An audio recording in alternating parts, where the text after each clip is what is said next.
Somewhere in the deep storage of the National Archives, inside a climate-controlled vault in Maryland, there is a magnetic tape that should not exist. It is a classified reel of 1-inch audio tape, its exterior container marked with a single, handwritten designation, File 79 Delta for 46 years. This recording was buried beneath layers of bureaucratic static, officially dismissed as an anomaly of seismic shifting or a localized malfunction of the Navy's underwater surveillance network. But the anomaly was not geological, it was linguistic. In the autumn of 1979, the United States Navy's sound surveillance system, known as SOSUS, captured a series of rhythmic, low-frequency oscillations originating from the Kermadec Trench, one of the deepest, most inaccessible places on Earth at first. It sounded like the slow, grinding groan of tectonic plates. But when the signal was processed through the early digital filters of the era, a terrifying pattern emerged. The spectral signature of the sound was not erratic. It followed the precise, mathematical cadence of a human being speaking. When modern analysts recently ran this erased file through 21st-century acoustic modeling software, the results were chilling. The signal achieved a 99% match with the anatomical structure of human vocal cords. It wasn't just a sound, it was an articulation of breath and vibration. Occurring 6 miles beneath the ocean's surface, where the pressure is enough to crush a nuclear submarine, the file was stamped "Never open." Yet we begin tonight. The only sound in this room is the quiet, rhythmic hum of the server cooling fans. The air here is thin, kept at a constant 55 degrees to preserve the brittle paper and the aging magnetic oxide of the past. The file folder in front of us is cold to the touch, and the ink on the cover has faded, leaving only a ghost of the secrets it was meant to hide. Outside, the world is asleep, unaware that the floor of the Pacific once vibrated with a voice that shouldn't have a mouth to speak it. To understand the weight of File 70, we must first understand the mechanical ears that caught it. In the late 1970s, the Cold War was fought in silence, beneath the waves. The SOSUS network consisted of vast arrays of hydrophone-sensitive underwater microphones chained together across the seabed to listen for the signature hum of Soviet propellers. These microphones were tuned to the SOFA channel, the sound fixing and ranging channel, a layer of the ocean where temperature and pressure create a natural acoustic waveguide. November 14, 1979. At approximately 0200 hours, a hydrophone array designated Station Whiskey 4 detected something that broke the monotony of the deep. It wasn't the rhythmic thrum of an engine or the high-pitched click of a dolphin. It was a deep, resonant vibration that began at 20 Hz and crested at 400 Hz, the exact frequency range of a human baritone. The initial logs at Station Whiskey 4 show a state of confusion. The duty officer, a man named Elias Thorne, initially noted the sound as biological interference. He assumed it was a blue whale, perhaps one confused by the thermal layers of the trench. But whales have a specific acoustic signature, a series of pulses and sweeps that follow a recognizable biological rhythm. This signal was different. It was structured. It had syntax. As the tape continued to spin, Thorne watched the needle on his analog recorder dance in a way he had never seen. He later described it in a personal diary, which was confiscated 3 days later, as a rhythmic weeping. But it wasn't just the rhythm, it was the modulation. In human speech, our vocal cords vibrate to create a fundamental frequency, while our mouth and throat shape that sound into form specific bands of frequency that allow us to distinguish an O from an E. When the Navy's top acoustic analysts at the Patuxent River Research Facility later analyzed File 79 Delta, they found something that defied the laws of biology. The deep-sea signal contained 3 distinct formants. It was, for all intents and purposes, a phonetic articulation. The implications were catastrophic for the scientific understanding of the era. To produce such a sound, an organism would require a laryngeal structure of voice box capable of resisting over 15,000 pounds of pressure per square inch. It would require lungs to hold air, yet there is no air at the bottom of the Kermadec Trench. The signal suggested a creature that functioned like a human, spoke like a human, but lived in a world where no human could ever survive. In the academic circles of the 1970s, the idea of abyssal linguistics was considered a fringe theory, a ghost story shared by sonar technicians over coffee. But File 79 Delta turned a ghost story into a data point. The collective of researchers assigned to the case, men who had spent their lives identifying the subtle differences between a Russian Delta-class submarine and a surfacing humpback, found themselves staring at a spectral readout that looked like a transcript from a hospital's speech therapy session. They began by Comparing the recording to every known marine mammal, the sperm whale with its clicking sonar was ruled out within minutes. The Weddell seal, known for its eerie synth-like chirps, lacked the resonant depth. Even the giant squid, though silent, was considered in the context of unknown biological mechanisms. Nothing fit. The analysts then turned to the mathematical structure of the sound. Zipf's law is a statistical rule that applies to all human languages. It states that in any large body of text or speech, the frequency of any word is inversely proportional to its rank in the frequency table. When Zipf's law was applied to the 1979 signal, the correlation was staggering. The signal wasn't just noise. It was information. The question then shifted from what is making this sound to what is it saying.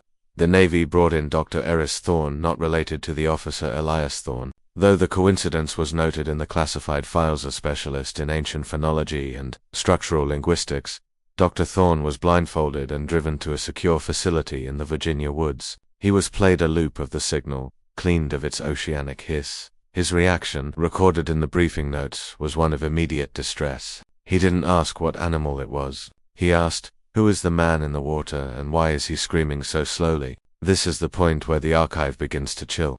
Dr. Thorne identified that the signal was indeed a 99% anatomical match for a human vocal tract. But with one terrifying caveat: to produce a sound at that depth with that much power, the vocal tract would have to be over 60 feet long. Imagine a human being, scaled up to the size of a blue whale, yet retaining every delicate fold of the language, every curve of the tongue, and every nuance of the vocal cords. It was a biological contradiction. A creature that shouldn't have air, speaking in a way that required it. The Navy's response was swift. Within 48 hours of Dr. Thorne's assessment, the project was compartmentalized. The original hydrophone tapes were seized. The digital reconstructions were encrypted using a cipher that wouldn't be broken for 3 decades. And the men who heard it, Elias Thorne and his crew, were reassigned to various shore-based positions across the globe, never to work in sonar again. But the data survived in the archives of the unseen. We have found that the 1979 signal was not a one-time event. It was the first time we were listening closely enough to hear the ocean's lid being rattled from the inside. As we dig deeper into the folders of File 79 Delta, we find a series of photographs, grainy black and white images, taken by a deep-sea submersible called the Trieste II in the months following the recording. The Trieste II was one of the few vessels capable of reaching the extreme depths of the Kermadec Trench. The mission was officially listed as a geological survey of the Haida zone, but the photographs tell a different story. They don't show rocks or sediment. They show what appears to be a series of massive, uniform depressions in the silt, long, winding grooves that look remarkably like the paths left by fingers dragged through sand. Only these grooves are 30 feet wide. The geological reports attached to these photos were written by a Dr. Milton Vance.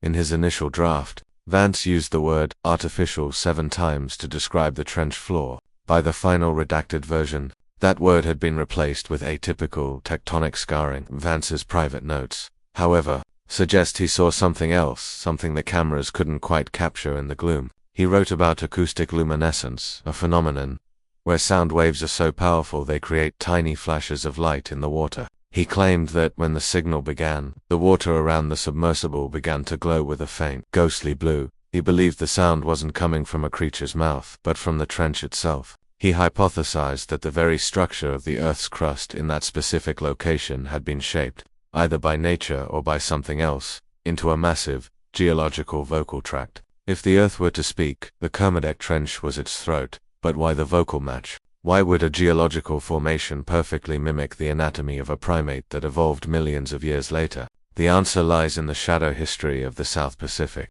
For centuries, the indigenous peoples of the surrounding islands have spoken of the Tangaroa Wakapapa, the deep lineage. They didn't describe them as gods or monsters, but as the elders who breathed the salt. They believed that the deep trenches were not just holes in the earth, but the vents of a massive, living organism that predates the continents themselves. The 1979 recording wasn't an alien transmission or a secret weapon. It was an echo. The 99% match suggests that we humans are the ones who are mimics. We didn't invent speech. We inherited a crude, miniaturized version of a biological mechanism that has existed in the dark for eons. But as the analysts reached this conclusion, they realized something even more disturbing. If the 1979 signal was an articulation, it was only the first half of a sentence. For 46 years, the world has been waiting for the response. And in 2024, the SOSUS network, now modernized and digitized, detected a vibration coming from the opposite side of the planet. A second voice, even deeper than the first, has finally begun to speak. To understand what happens when these two signals meet, we must look at the secret funding behind the next project on our list. Because the Navy didn't just listen, they started to build. The transition from File 79 Delta to the modern era reveals a terrifying continuity. While the 1979 incident was buried, it became the foundation for a secret wing of the NSA's Acoustic Intelligence Division. They realized that the ocean was a medium for a type of communication they could barely perceive.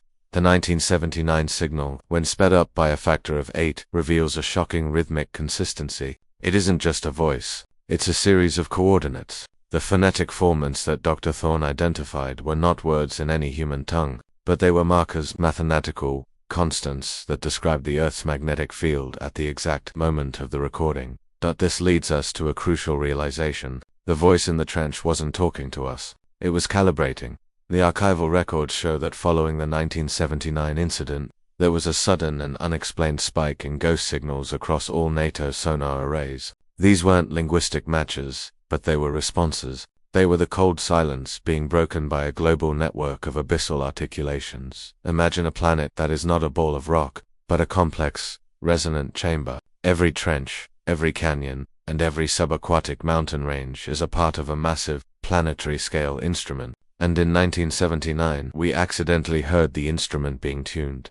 The reason the Navy erased the world's deepest recording wasn't just to hide the existence of a creature, or a geological mystery. It was to hide the fact that we are not the primary inhabitants of this world. We are like ants living on the surface of a grand piano. And for one brief moment in 1979, someone or something struck a key. As we move toward the next chapter of this archive, we must consider the fate of Elias Thorne, the duty officer who first heard the sound. After his reassignment, Thorne spent the rest of his life in a small cabin in the Pacific Northwest, far from the ocean. He refused to go near the water, even a lake.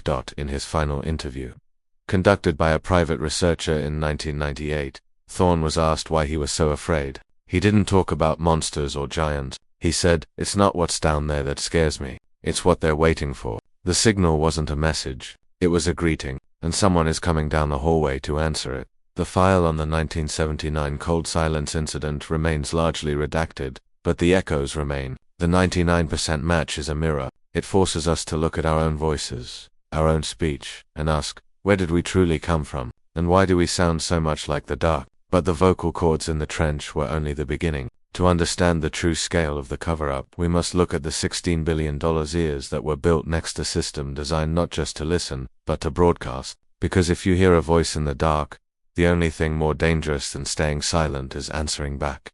Imagine a map of the world, where the oceans are not empty blue spaces, but a dense, interconnected web of silver threads. In the early 1950s, the United States government began a project so vast, so expensive, and so deeply classified, that its very name was erased from public records for decades. This was Project SOSUS, the Sound Surveillance System. Officially, it was a $16 billion endeavor designed to track Soviet submarines by listening to the rhythmic thrum of their propellers. But as the network grew, weaving its way across the Atlantic and Pacific basins, it began to catch something else, an anomaly that no encrypted manual could explain. The Navy had built the most sensitive ears in human history, but they soon realized they were listening to a conversation they weren't meant to join. They found a hidden truth buried in the decibels. The ocean floor was not a silent graveyard, but a living, breathing acoustic circuit. Thousands of hydrophones were hardwired into the Earth's crust, and for 40 years the data they collected was erased as soon as it was analyzed. The file was stamped never open, yet we begin tonight. The only sound in this space is the distant, hollow hum of a server rack, a low-frequency vibration that settles deep in your chest. The air in the archive is perfectly still, chilled to the exact temperature required to keep ancient magnetic tapes from turning to dust. As we pull the heavy steel drawer open, the scent of oxidized metal and old electricity fills the room. The folders are thick, bound in heavy holding the blueprints of a world that exists only in the dark. To understand the scale of Project SOSUS, we must look back to the year 1949.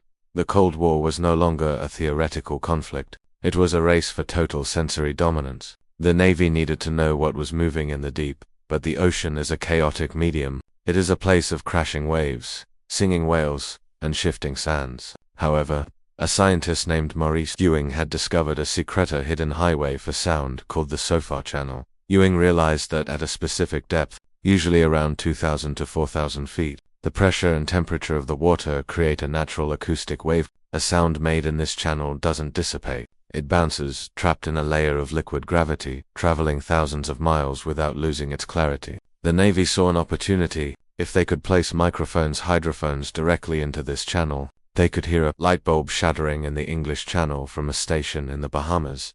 They called the installation Project Caesar. It was a massive industrial undertaking. Thousands of miles of armored coaxial cable were coiled onto the decks of cable-laying ships, then dropped into the abyss. These cables didn't just carry data, they carried the collective paranoia of a superpower. Each hydrophone array was a miracle of engineering, encased in pressure-resistant housings designed to withstand the crushing weight of 2 miles of water. As the 1960s progressed, the network expanded into Project Colossus. The Atlantic was now wired like a giant biological nervous system. The Navy could see with sound every ship, every submarine, and every whale. The operators sat in windowless rooms in places like Brody, Wales, and Dam Neck, Virginia, wearing heavy headphones, staring at paper lithograms, scrolling sheets of heat-sensitive paper that translated sound into visual patterns.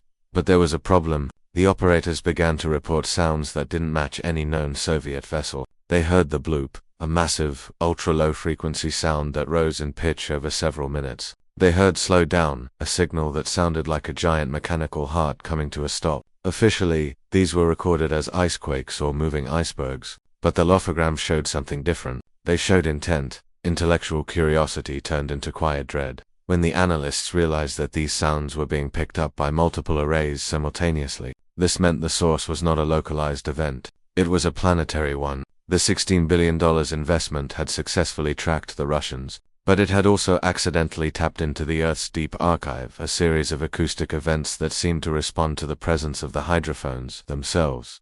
The Navy was no longer just listening, they were being listened to. As we flip through the redacted pages of the 1972 SOSUS operational review, we find a curious mention of target echoes. In sonar terms, an echo is simply a bounce, but these targets weren't bouncing, they were mimicking. In the mid-Atlantic ridge, an array designated Array 4 Alpha began detecting a low-frequency hum that exactly matched the electrical frequency of the array's own power supply. This should have been impossible. The power supply was shielded inside a titanium housing, buried under 30 feet of silt. There was no way for the sound to leak into the water. And yet, the water was humming back at 60 Hz. The analysts at the time, led by a man whose name has been crudely blacked out with a marker, proposed a terrifying theory. They suggested that the ocean's SOFAR channel was not just a passive medium, but a reactive one. They believed the high-voltage cables of SOSUS were charging the water, creating a massive, artificial organ. This leads us to the intellectual core of the mystery. If the ocean was reacting to the human presence, what was it trying to achieve? The financial records of the project, buried in the 1980 Defense Authorization Act, show a sudden, massive injection of funds into acoustic shielding, but the shielding wasn't for the submarines. It was for the stations on land. The men and women working at the SOSUS terminals began to complain of abyssal fatigue. They claimed that even after they took their headphones off, they could still hear the ocean. It was a persistent low-frequency thrum that seemed to vibrate in their teeth. One technician in Iceland, a veteran of the Korean War, reportedly walked into the ocean in the middle of winter, leaving a note that said, "The floor is calling for its voice." Back the Navy began to realize that SOSUS was more than a surveillance tool. It was an accidental bridge. The $16 billion had bought them a front-row seat to a performance they didn't understand. They began to record signals that were phonetic in nature, short, sharp bursts of sound that carried the mathematical complexity of language.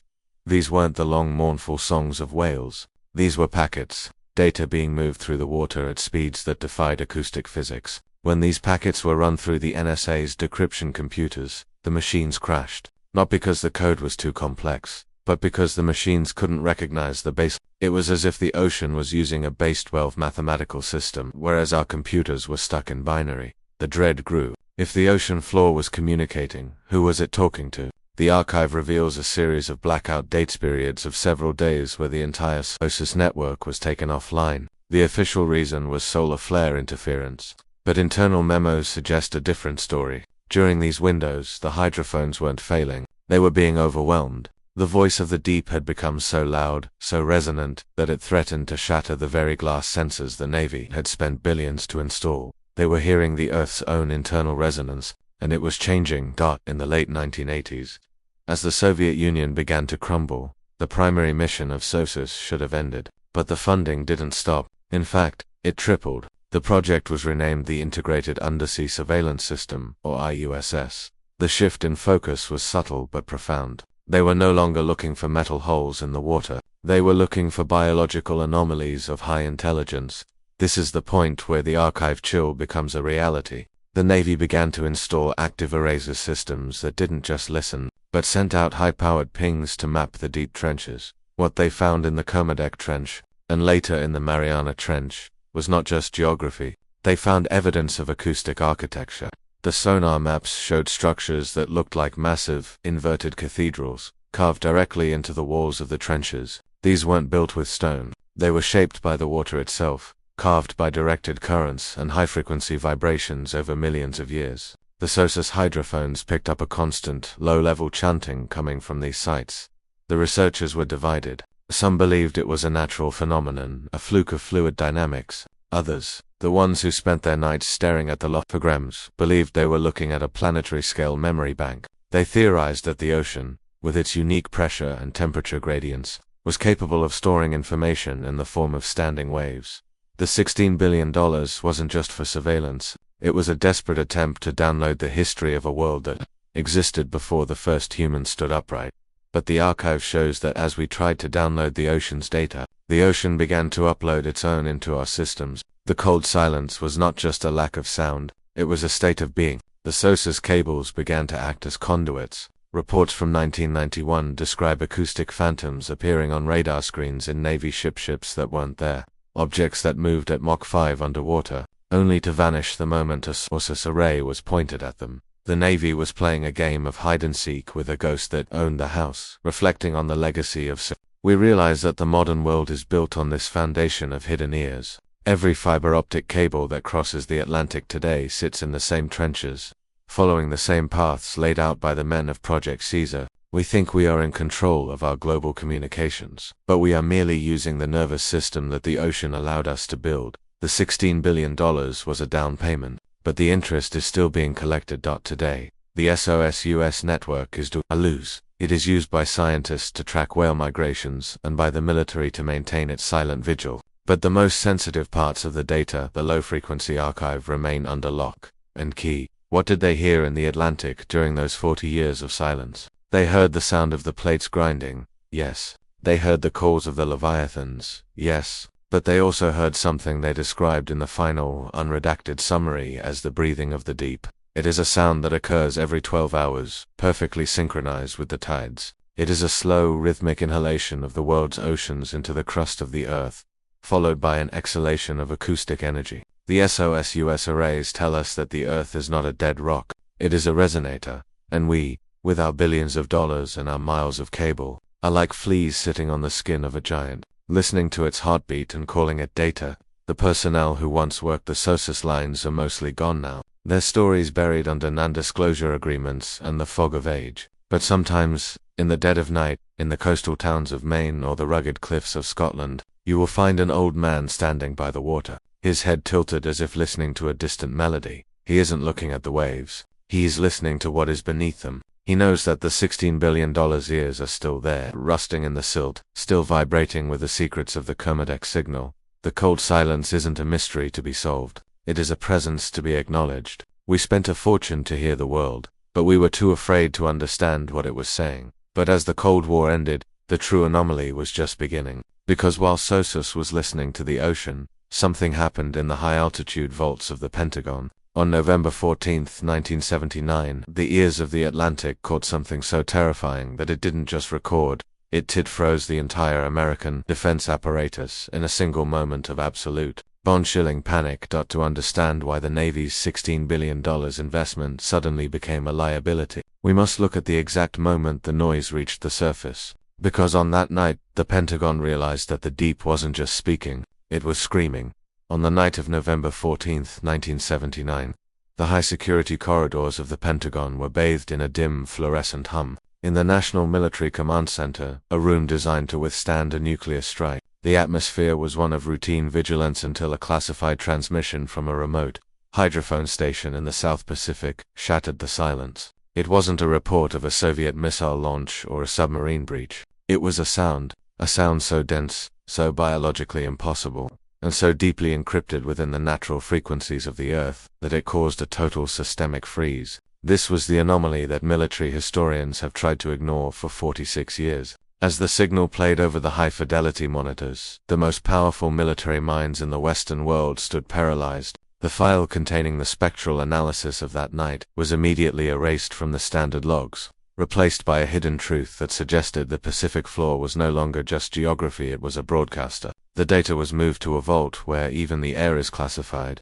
and the tape was kept in a box that bore a warning for future generations. The file was stamped never open, yet we begin tonight. The only sound in this archive is the quiet, rhythmic hum of the server room, a mechanical heartbeat that tethers us to the present. The file folder we hold is cold to the touch, the heavy cardboard corners slightly frayed by time. The ink on the interior documents has faded into a ghostly gray, holding secrets that have spent decades in the dark. As we lean back in the steel chair, the chill of the room settles in, a reminder that some histories are kept at sub-zero temperatures for a reason. To understand why a single sound could freeze the Pentagon, we must understand the tension of 1979. The Cold War was at a razor's edge. Every vibration in the water was scrutinized as a potential act of war. When the signal from Station Whiskey 4 arrived at the Pentagon's acoustic processing wing, it didn't trigger an alarm, it triggered a silence.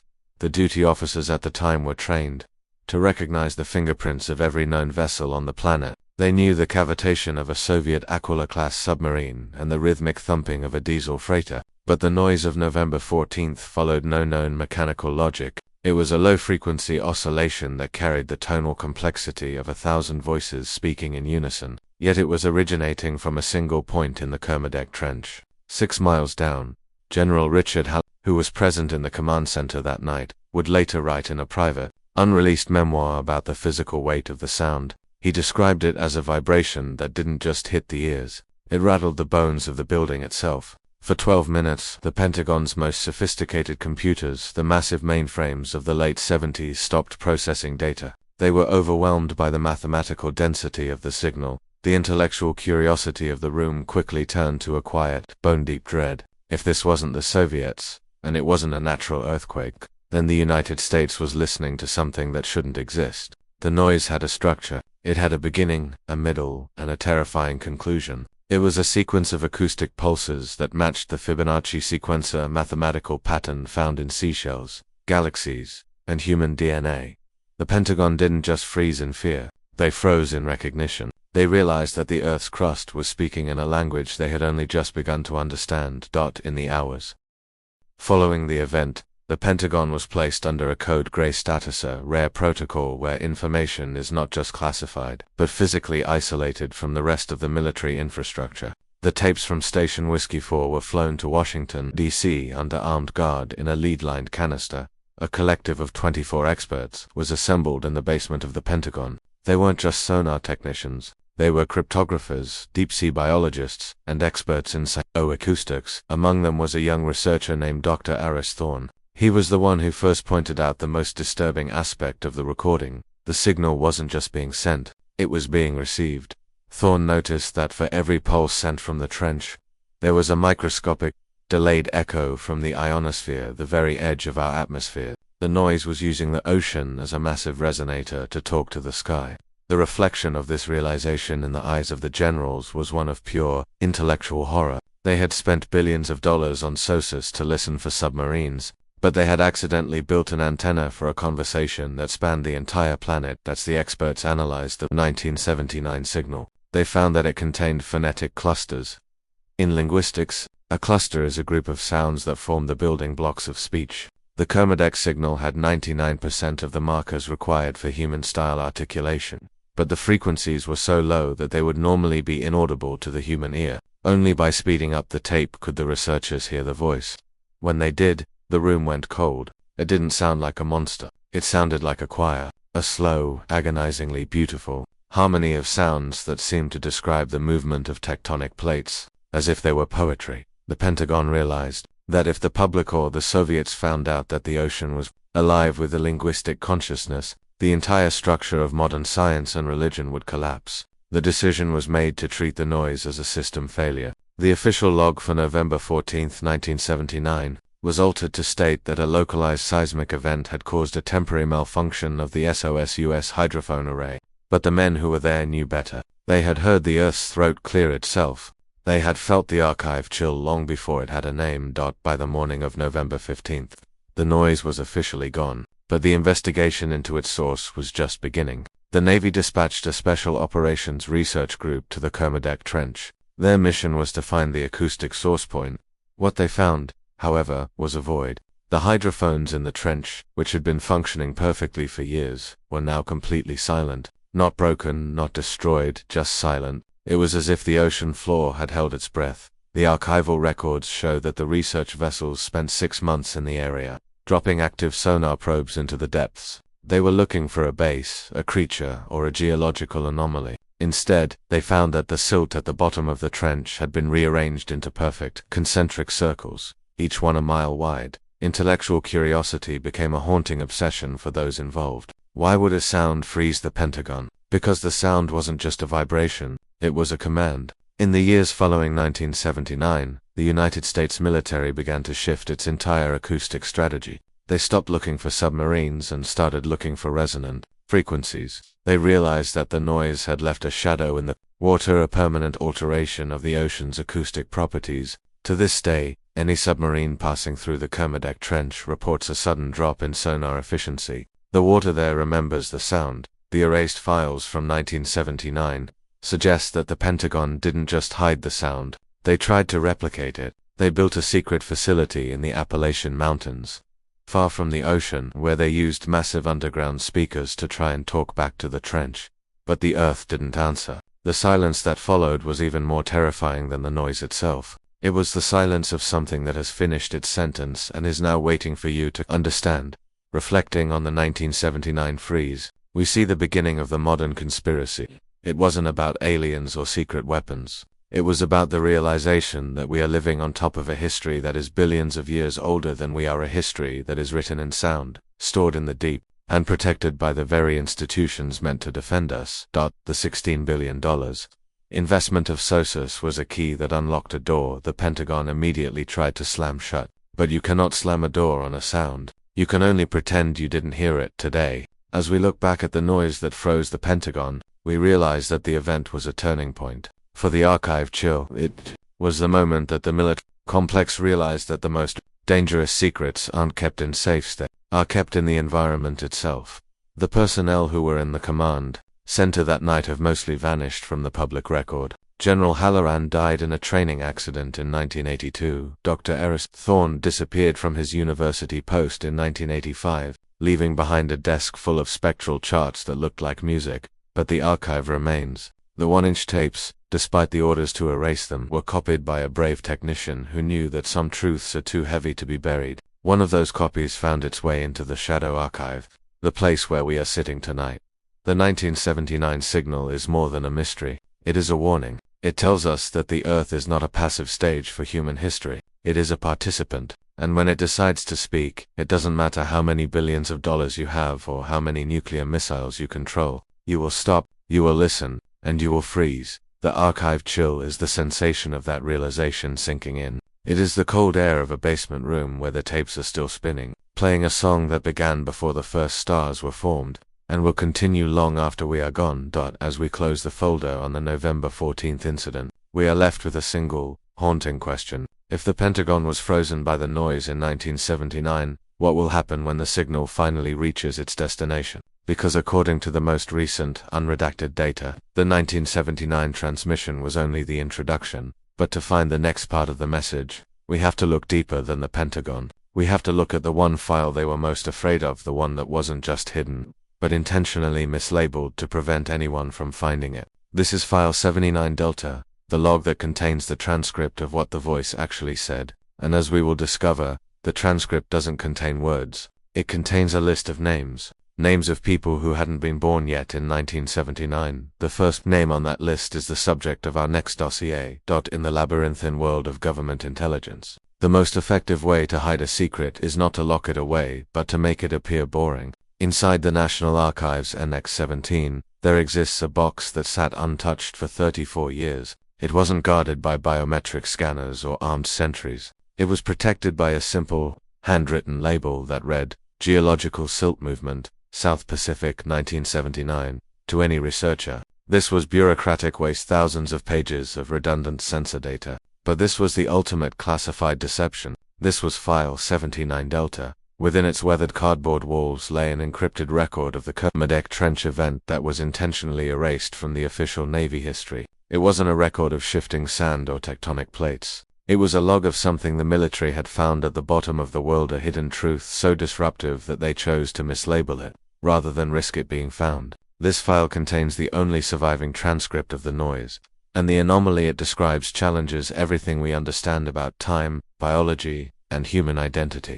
The file was stamped "Never open, yet we begin tonight." The only sound in this quiet corner of the archive is the low, persistent hum of the server room nearby, a mechanical vibration that feels like it's coming from miles away. The air here is perfectly still, smelling of old paper and the sharp, metallic tang of industrial floor cleaner. As we lift the lid of File 79 Delta, the heavy cardstock is cold to the touch, and the ink on the topmost page has faded into a ghostly blue. There is a sense of immense weight here, as if the secrets within have physically compressed the air around them. To the untrained eye, the first 100 pages of File 79 Delta are an exercise in exhaustion. They consist of long columns of binary code and thermal readings. This was the genius of the Special Projects Office in 1979. They knew that if they labeled a document extraterrestrial linguistic match, it would be stolen. If they labeled it silt movement, it would be forgotten. But as you reach page 104, the data changes. The columns of numbers stop, and the text begins. These are the internal logs of the research vessel Gloma Challenger, which was stationed above the Kermadec Trench during the height of the 1979 noise event. The entries are not written in the standard, dry military tone. They are frantic. They describe a phenomenon they called the biological census. Intellectual curiosity leads us to a specific entry dated November 16, 1979. The ship's chief acoustic officer, a man who had been a veteran of the SOSUS project, notes that the hydrophones were no longer picking up a single frequency. Instead, they were receiving a sequence of pulses that, when translated into a standard ASCII character set, computing language still in its infancy, produced a list of names. The dread sets in when you realize the nature of those names. The first name on the 1979 list was a man named Dr. Stephen Halliwell. In 1979, Halliwell was a 6-year-old boy living in a small town in Ohio. He would grow up to become a leading geneticist who, in 2005, would discover a specific anomaly in the human genome that allowed for extreme pressure resistance. How did a signal coming from 6 miles beneath the Pacific in 1979 know? The name of a child who would change the world of biology 26 years later. The mislabeled logs are full of these temporal echoes. The Navy realized they weren't just listening to a voice. They were listening to a ledger. The Kermadec Trench wasn't just speaking, it was identifying. It was as if the Earth itself was conducting an audit of its inhabitants, focusing on individuals whose lives would eventually touch the deep dot. As we turn to the second section of File 79, the paper changes from standard Navy stock to a thin, translucent vellum used only for high-priority telegrams. These are the direct frequency transcriptions. The researchers in 1979 were working with primitive computers, yet the logs show they were attempting to map a linguistic structure that was multidimensional. The signal was not a straight line of sound, it was a braid. Imagine 3 different conversations occurring simultaneously on the same frequency, each one providing context for the other. One strand of the braid was a mathematical constant, describing the Earth's orbital decay. The second was a sequence of chemical formulas. The third and most unsettling was the list of names. The analytical mind struggles to find a rational explanation. Was it a Soviet experiment? No. The Soviets didn't have the processing power to generate such a complex, multi-layered signal, nor did they have the motive to broadcast the names of American children. Was it a prank? The depth and power required to transmit from the Kermadec Trench would have cost a private citizen a fortune and required technology that didn't exist in the civilian sector. Reflection. brings us back to the archive chill. The realization that the information in this box has been sitting here, waiting, while the people named in it grew up, lived their lives, and in many cases, passed away. In the logs, we find a series of rejection notes. These were written by a major general who reviewed the findings in December of 1979. His handwriting is aggressive, cutting deep into the paper. He writes, "This data is not to be shared with the president. This is not a military threat. It is an existential failure. If we admit we found a list of the future in the silt, we lose the present. This is why the file was mislabeled." The government wasn't afraid of the noise because of what it was. They were afraid of what it knew. They began a program called the Quiet Watch. Every individual named in File 79 Delta was put under surveillance, not because they were suspected of crimes, but because the government wanted to know why the ocean had chosen them. The third part of the file consists of the Gloma Challenger's bridge logs. These provide the sensory context for the transcription. While the computers were recording names, the crew was experiencing something far more visceral. The logs described the water around the ship turning a vibrant, phosphorescent greener color that the chief scientist, Dr. Vance, described as unnatural, as if the water had been replaced by light. He noted that the crew began to experience a collective auditory hallucination. They didn't hear the noise through the speakers. They heard it in their skulls. One sailor, a 20-year-old from Nebraska, claimed he could hear his mother's voice calling him from the bottom of the trench. Another officer wrote that he could see shimmering cities in the sonar display structures that looked like they were built of glass and sound. The intellectual dread deepens when you realize that these hallucinations were perfectly synchronized. Every man on the bridge reported the same images, the same sounds. At the exact same millisecond, the Navy's medical team eventually diagnosed it as hypersure nervous syndrome. But Dr. Vance's private notes in File 79 Delta tell a different story. He believed the noise was a form of acoustic infiltration. It wasn't just transmitting data. It was rewriting the sensory receptors of everyone within a 50-mile radius. The file includes a series of sketches made by the crew during the event. They are terrifying. They show massive, humanoid figures with throats made of layered shells, standing in the darkness of the trench. But the faces of these figures were blank until the names started being read. One sketch shows a figure whose face is beginning to form the features of a man. Beneath the sketch, the artist wrote a single name, Elias Thorne. This brings us to the core of the 1979 mystery. Elias Thorne was the sonar analyst we discussed in the previous chapters, the man who first heard the 99% vocal match. But according to File 79 Delta, Thorne wasn't just the one who heard the signal. He was the signal's primary subject. As we reach the middle of the 2,600-word journey through File 79 Delta, the tone of the logs shifts from frantic to resigned. By January of 1980, the research team had come to a consensus that they were not looking at a message from a foreign power or an alien race. They were looking at a calibration event. The theory proposed by the late Dr. Vance was that the Earth's oceans act as a massive hard drive. Every sound, every vibration, every movement of a living creature is recorded in the acoustic layers of the deep. Occasionally, when the system becomes too full, or when a specific threshold of human development is reached, the hard drive performs a it realigns its data. The 1979 noise was the sound of the world's acoustic memory being reorganized. The list of names wasn't a prediction of the future. It was a record of acoustic anchors. These were individuals who, for reasons of genetics or destiny, were more resonant with the planet's internal frequency than others.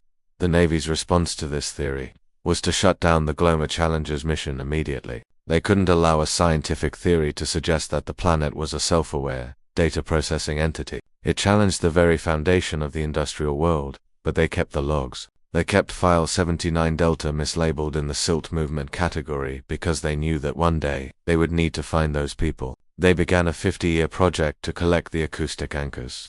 Quiet dread follows. The realization that many of the disappearances of the late 20th century linguists and explorers who vanished without a trace can be mapped directly to the list found in File 79 Delta. The file ends with a series of photographs taken of the empty bridge of the Gloma Challenger on the final night of the mission. The crew is gone, having been evacuated by helicopter. The only thing left on the sonar screen is a single, clear sentence in English. It was not typed by a human. It was formed by the interference patterns of the ocean's own resonance. It read, "The archive is full." The final section of the mislabeled logs contains the post-event analysis from the year 2004. the only modern document in the box. It was added by a whistleblower who realized that the 1979 event was happening again, but this time, it was silent. The analyst, who signed only as S, noted that the geological silt movement in the Kermadec Trench has shifted in a way that perfectly mimics the binary code for update. We reflect on the archive chill as we realize that the box we are holding is not a record of the past, but a manual for the present. The mislabeling was a success. For decades, the world moved on, thinking the 1979 event was a glitch, a whale, or a Soviet ghost. But the silt was moving. The archive was preparing. Intellectual curiosity leads us to wonder if the names in 1979 were the anchors for the 20th century. Who are the anchors for today? Are the modern signals we are picking up now the bloop, the slowdown, the bioduck, just more names being added to the ledger? The archive chill is the feeling of realizing you might be on that list. That your resonance with the world around you isn't just a personality trait. It's a data point in a planetary census that began long before you were born. The documents in file 79 Delta are brittle now. They are the survivors of a war for information that was fought in the shadows of the South Pacific. They remind us that the most dangerous secrets are often the ones that look like a mistake. We look at the final page of the file. It is a map of the world's trenches, each one circled in red ink. Next to the Kermadec Trench, there is a small, handwritten note from 1980. It says, "It's not silt, it's skin." This is the point where we realize that the Earth's crust isn't just a shell, it's a sensory organ. And file 79 Delta is the record of the moment we realized it was looking back at us. The very last entry in file 79 Delta is not a document at all. It is a small, silver microfiche slide tucked into a hidden pocket of the folder. To see it, you must hold it up to the pale blue light of the archive's monitor. The slide contains a single image. It is a high-resolution sonar scan of the bottom of the Kermadec Trench, taken in the final seconds before the Gloma Challenger was evacuated. In the center of the trench, there is a shape that should not be there. It is a human face, 30 miles wide, carved into the bedrock of the planet. But it's not just any face. It is a composite. It is a face made of a billion smaller faces, the faces of everyone whose name was on that list. The analytical mind wants to look away. The intellectual dread wants to scream. But the archive chill keeps us still. We are witnessing the planetary scale of our own existence. We realize that the Navy didn't mislabel this file because it was boring. They mislabeled it because it was a mirror, and they weren't ready to see what was looking back from the silt. The names, the vocal matches, the Pentagon freeze, it all leads back to this box. It all leads back to the moment we realized that we are not the authors of our own history. We are merely the characters being read aloud by the deep dot as we prepare to move to the next chapter of this archive. We leave file 79 Delta where we found it. We close the lid. We smooth over the label that says geological silt movement. We let the secret sleep for a few more minutes. But the chill doesn't leave the room. It stays in the marrow of our bones, because we know that the logs didn't stop in 1979. They just went digital. But as disturbing as the mislabeled logs are, they pale in comparison to what happened next. Among the thousands of names found in file 79 Delta, there was one name that appeared in every single log, on every single page, in every single language. It was the name of the man who was meant to decipher it, or the man whose very presence in the archive tonight was predicted 46 years ago. To understand why this man, analyst Elias Thorne, didn't just disappear, but was systematically removed from reality, we must look at the next dossier. Because the government didn't just hide the file, they tried to hide the man who was the key to it all. The next chapter begins with a vanishing act that the world was never supposed to notice. In the spring of 1980, a man named Elias Thorne walked out of a grocery store in Arlington, Virginia, and ceased to exist.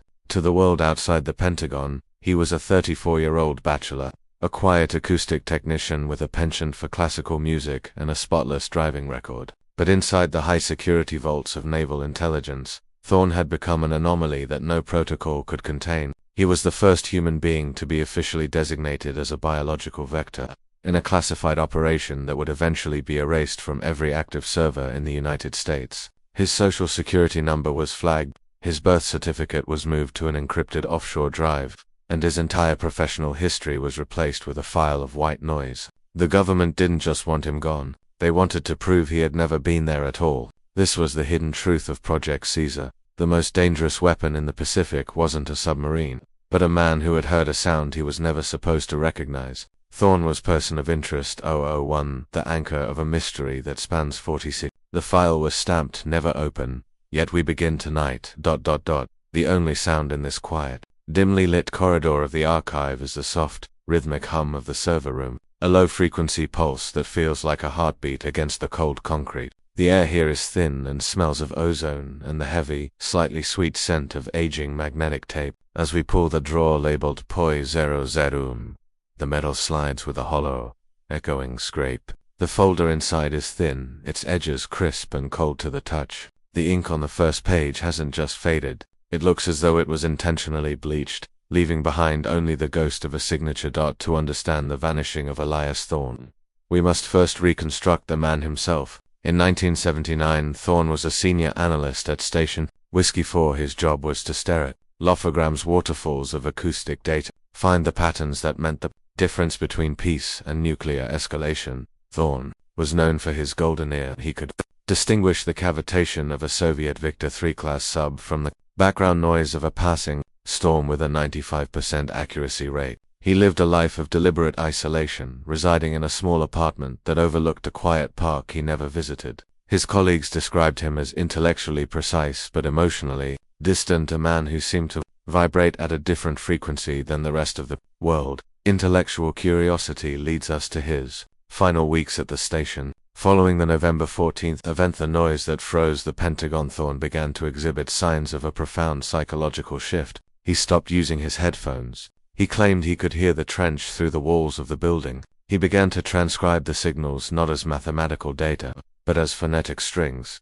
Quiet dread settled over his supervisors when they realized that Thorne wasn't just analyzing the signal anymore, he was responding to it. In his private logs, which we have recovered from a secondary classified cache, Thorne wrote, "It isn't a sound, it's a memory of a voice I haven't used yet."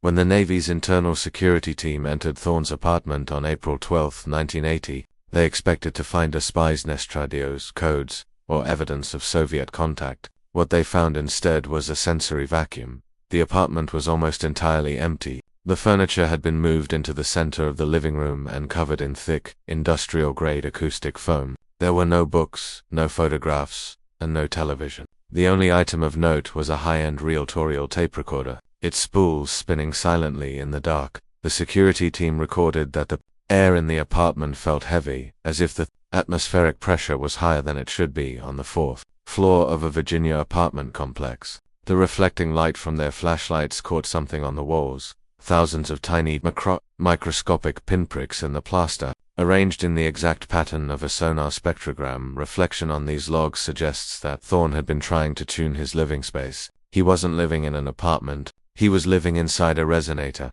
They found a single notebook on the kitchen counter. It contained no names, no dates, and no addresses. It was filled with drawings of the human larynx, but distorted, elongated, and reinforced with structures that resembled the mineral deposits found in deep-sea vents. Beneath the drawings, Thorne had written the same phrase over and over, "Person of interest 001, the first to listen, the first to return."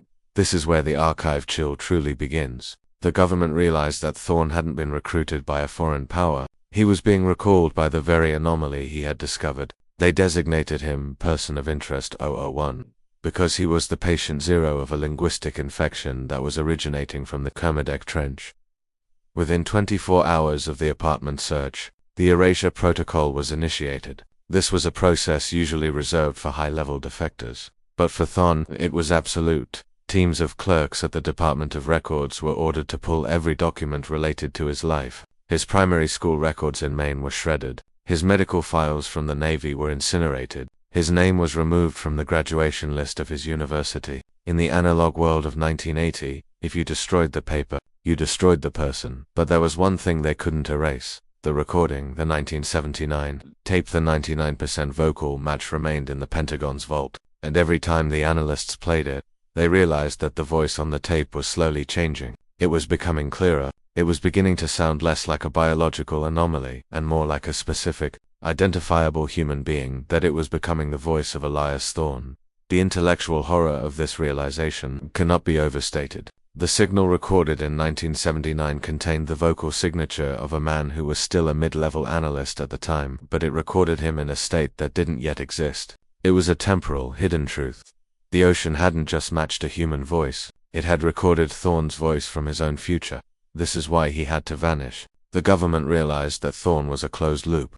If he were allowed to remain in society, he might discover his own voice in the archive, creating a paradox that could shatter the fragile psychological stability of the Cold War apparatus. They moved him to a black site in the Pacific Northwest, a cabin nestled in the rain-drenched forests of Washington state, miles from any coastline. They told him he was being protected. In reality, he was being quarantined. The files for Cold Creek Station describe a facility that was less of a house and more of a laboratory. Thorne was allowed no visitors, no newspapers, and no contact with the outside world. He was watched 24 hours a day by a team of 6 guards who were rotated every 2 weeks to prevent empathetic contamination. The guards reported that Thorne spent most of his time standing in the center of the cabin, his head tilted as if he were listening to a conversation happening just beyond the range of human hearing. He stopped speaking English. When he did talk, it was in a series of low-frequency clicks and hums that caused the guards to suffer from intense migraines and nausea.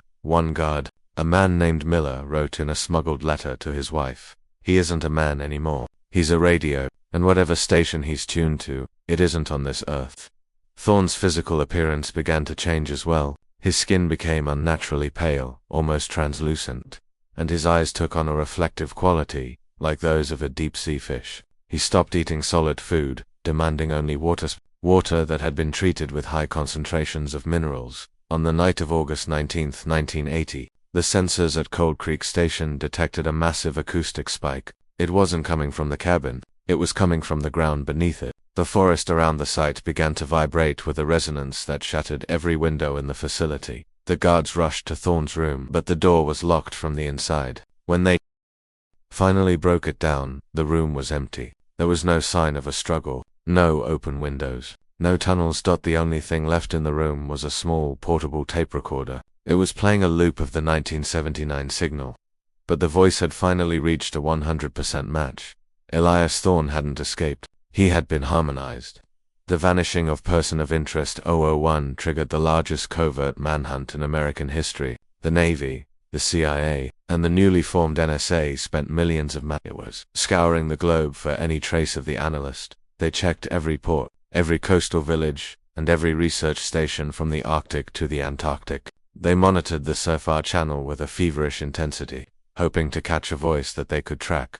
But Thorne was gone. He had bypassed the traditional means of travel. He hadn't used a car, a plane, or a ship. He had used the ocean's own acoustic waveguide to move his consciousness and, perhaps, his very physical form back to the source. The intellectual dread of the investigation teams grew as they realized the implications. If one man could be recalled by the deep, how many others were on the list? They returned to File 79 Delta and the list of names they had found in the silt. They realized that every name on that list was a potential 001. They began a program of preemptive quarantine. Anyone whose name appeared in the 1979 logs was quietly moved to life management facilities. Their lives were curated by the government to ensure they never went near the ocean, never studied acoustics, and never heard the noise. But the archive shows that you cannot fight resonance with geography. One by one, the people on the list began to exhibit the same symptoms as Thorne. They heard the weeping, they saw the shimmering cities, they began to speak in clicks. The archive chill is the realization that the government wasn't just hiding Elias Thorne, they were trying to hide the fact that the human race is slowly being retuned. The last official document in the POI 001 folder is a report from a Japanese fishing vessel in the North Pacific, dated October 1984. The crew reported seeing a man standing on the surface of the water, several miles from the nearest land. They described him as being tall, with skin that glowed with a faint, bioluminescent blue. He wasn't swimming. He was standing, as if the water beneath his feet were as solid as stone. As the boat approached, the man looked directly at the crew. The captain of the vessel, in his sworn testimony, said, "He didn't look like he was drowning. He looked like he was coming home. And when he spoke, the very wood of my boat began to hum." The man who matched the physical description of a 44-year-old Elias Thorne then simply stepped downward. He didn't splash. He didn't sink. He just submerged, as if the ocean were a doorway that had finally opened for him. The file ends there. There are no further sightings, no further reports, and no further leads. Person of Interest 001 remains the ultimate cold case of the Cold War. but the legacy of his vanishing remains in the archive chill. It reminds us that our identity is not just a matter of paper and ink, it is a matter of frequency. We are who we are because of the world we are tuned to, and if the world decides to change the station, there is nowhere we can hide as we sit here in the quiet of the archive. The story of Elias Thorne feels less like a mystery and more like a premonition. We look at our own records, our own voices, and we wonder what patterns are hidden within them. The hidden truth is that the government never found Thorne because he didn't want to be found. He had reached a level of understanding that surpassed the need for a social security number or a professional history. He had become part of the deep archive. The analytical mind wants to categorize him as a victim or a madman, but the intellectual curiosity of the collective suggests he was a pioneer. He was the first human to cross the acoustic event horizon. We closed the thin folder of POI 001. We slide the drawer back into the cabinet with a final, echoing thud. The room returns to its state of silent, server-hemming vigil. But the name Elias Thorne is now etched into our own internal ledger. He is the ghost in the machine, the voice in the water, and the man who proved that the ocean is not just a place, but a destination. The archive chill stays with us as we realize that the 1979 signal wasn't just a message, it was an invitation, and Elias Thorne was the first to accept. In the modern era, the name Elias Thorne has surfaced in the most unlikely places, in the metadata of encrypted communications, in the spectral analysis of deep space signals, and in the glitches of global financial systems. He has become a digital ghost, a biological vector that continues to influence the world from the shadows. The government continues to monitor the anchors, but they know they are fighting a losing battle. The resonance is spreading. We reflect on the fact that every time we listen to the ocean, every time we record a voice, we are participating in the same census that Thorne discovered in 1979. We are all, in some small way, a person of interest. The quiet dread of the archive is the realization that we are not alone in our own history. There is something beneath the waves, and beneath the code, that is keeping track of us, and it is only a matter of time before the next recall begins. But while Elias Thorne was the first to vanish, he wasn't the only one left with a secret. As the search for 001 reached its peak, a memo was discovered in the desk of a deceased admiral, a memo that wasn't about a man, but about a directive. This was the directive of 1980. The internal order that authorized the use of acoustic silence as a weapon of war. To understand why the government wasn't just afraid of the ocean's voice, but was actively trying to strangle it, we must look at the next chapter, because the $16 billion ears of SOSUS weren't just for listening, they were for something far more sinister. The next file contains the blueprints for the internal memo. Do not record, do not transcribe, do not repeat, and the terrifying truth of what happens when we try to talk back to the deep. In the deep winter of 1980, as the world stared at the brink of nuclear escalation, a 3-sentence memo bypassed the standard diplomatic pouches of the Pentagon. It didn't arrive via the secure teletype. It was hand-carried by a courier whose credentials had been erased from the registry an hour before he entered the National Military Command Center. This document, now known in the classified underground as a Directive of Absolute Silence, targeted a specific anomaly detected in the South Pacific, the signal we now know as the Kermadec voice. The order was simple, yet it carried the weight of an existential crisis.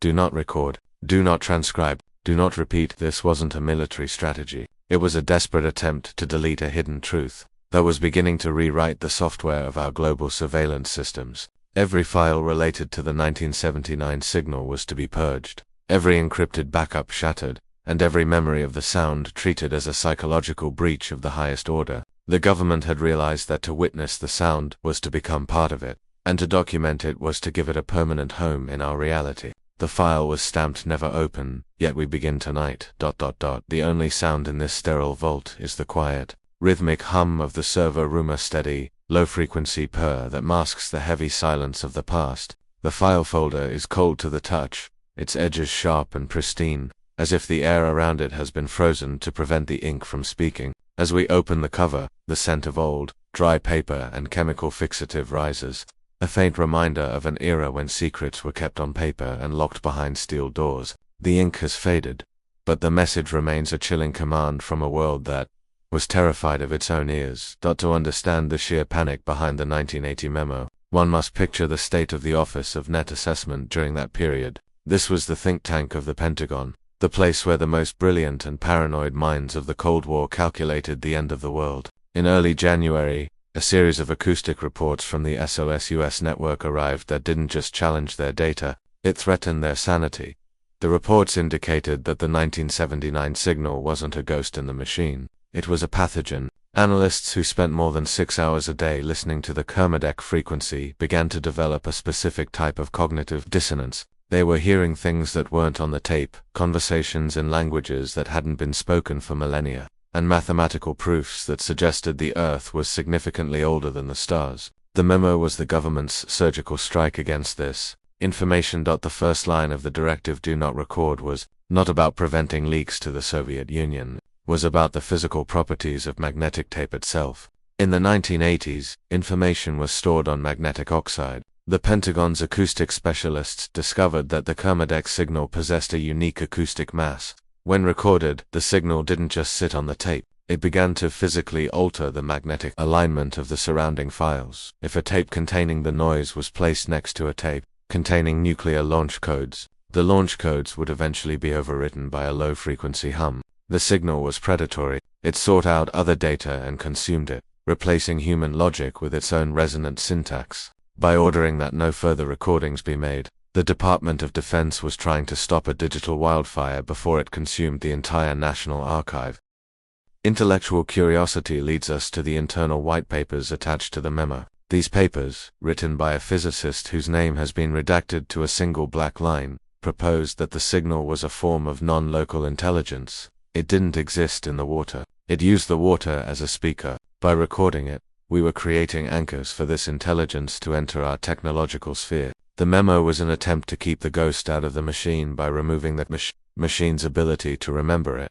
Quiet dread follows the realization that the memo wasn't just a suggestion, it was an ultimatum. Anyone found with a secret recording was to be treated as a carrier of a biological agent. Their equipment was confiscated and incinerated in high-temperature furnaces at the Aberdeen Proving Ground. The hidden truth was that the government was no longer afraid of what the signal said. They were afraid of what it did to the hardware of civilization. The second line "Do Not Transcribe" targeted the human element. In 1980, the bridge between a sound and a file was a human being with a typewriter. These transcribers were the unseen labor of the intelligence world. But when they attempted to put the Kermadec signal into words, something broke in the translation. The transcribers reported that the words they typed didn't match the words they heard. They would hear a sequence of rhythmic clicks and hums, but their fingers would type out long, poetic descriptions of the Pacific seabed, or lists of names of people who were scheduled to die in the coming decade. The "Do Not Transcribe" order was a psychological quarantine.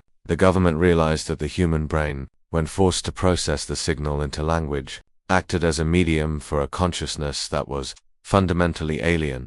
Reflection on the archive chill brings us to the case of specialist Sarah Jenkins. Jenkins was a top-tier transcriber who was assigned to the 1979 project. After the memo was issued, she was found in her office, having typed 400 pages of what appeared to be a single, repeating sentence: "The ocean is a lung, and we are the dust."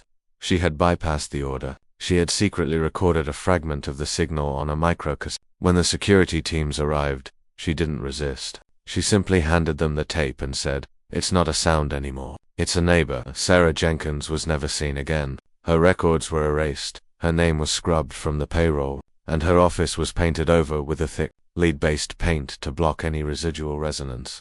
The third and final line, "Do not repeat," was the most difficult to enforce. It governed the oral history of the Pentagon. The generals knew that secrets are like songs. They travel through whispered conversations, in hallways and late-night drinks at the officers' club. To repeat the signal was to propagate its frequency through the human voice box. Research into the acoustic mirror effect suggested that the human vocal tract could be tuned by the signal. Those who heard it would find themselves humming the frequency in their sleep. They would find their speech patterns changing, their vowels becoming elongated and resonant. The "Do Not Repeat" order made it a criminal offense to even hum the tune of the 1979 anomaly. Intellectual curiosity turns to a darker reflection. This was the first time in American history that a specific frequency was made illegal. It wasn't about the content, it was about the vibration. The government was trying to create a soundproof barrier around the event. They wanted to ensure that when the last person who heard the original recording died, the secret would die with them. But you cannot legislate against the earth. The SOSUS hydrophones continued to pick up the weeping of the trench. The cables continued to vibrate. The memo was a finger in a crumbling dam. As the 1980s progressed, the do not repeat protocol became more desperate. The Navy began to install white noise generators in every acoustic processing room, flooding the ears of the technicians with a constant, high-volume hiss to prevent them from hearing the voice that was still leaking through the filters. By 1981, the Pentagon was engaged in what the internal logs call the static war. This was an effort to replace the authentic sounds of the ocean with a synthetic version. The goal was to ensure that if anyone did record or transcribe, they would only be capturing a government lie. They created the Ghost Library, a collection of thousands of hours of fake ocean noise, recorded in controlled environments. These tapes were distributed to universities, research centers, and even other branches of the military. If a scientist asked for the 1979 Kermadec data, they were given a tape from the Ghost Library. The real data, the classified, encrypted truth, was moved to a facility known as the Vault of the Silent. This was a decommissioned salt mine in Kansas, where the electromagnetic properties of the salt acted as a natural shield, preventing the signal from leaking out or consuming other data. Inside this salt mine, a single reel-to-reel player was kept running, looping the 1979 signal into an empty room. Why?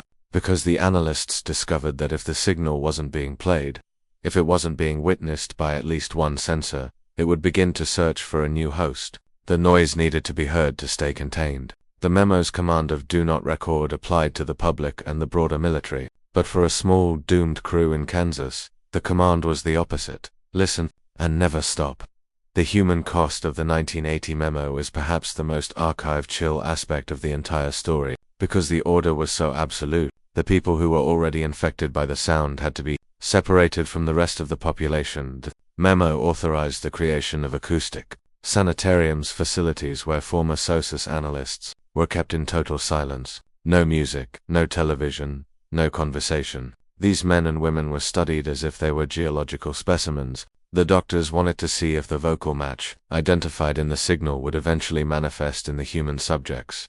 The reports from these sanitariums are harrowing. They describe patients who would stand in their rooms for hours, their throats vibrating with a sound that could only be heard through a stethoscope. They weren't speaking, they were resonating. One report from 1983 mentions a patient who managed to transcribe the signal into the very skin of his arms using a sharpened utensil. The symbols he carved were not letters. They were the mathematical blueprints for a deep-sea RESONATOR. This leads us to the hidden truth that the memo tried so hard to bury. The government wasn't just afraid of the ocean. They were afraid of what we were becoming. The 1979 signal wasn't a message for us. It was an update for us. We were being retuned to a frequency that belonged to the Earth's deeper history, a history where humans weren't the dominant species, but merely a part of a larger acoustic organism. As we look at the 1980 memo today, 46 years later, we can see its fingerprints on our modern world. Why is so much of our deep-sea exploration privatized and hidden behind corporate ND? Why are the raw acoustic files of the NOAA and the Navy so difficult for independent researchers to access?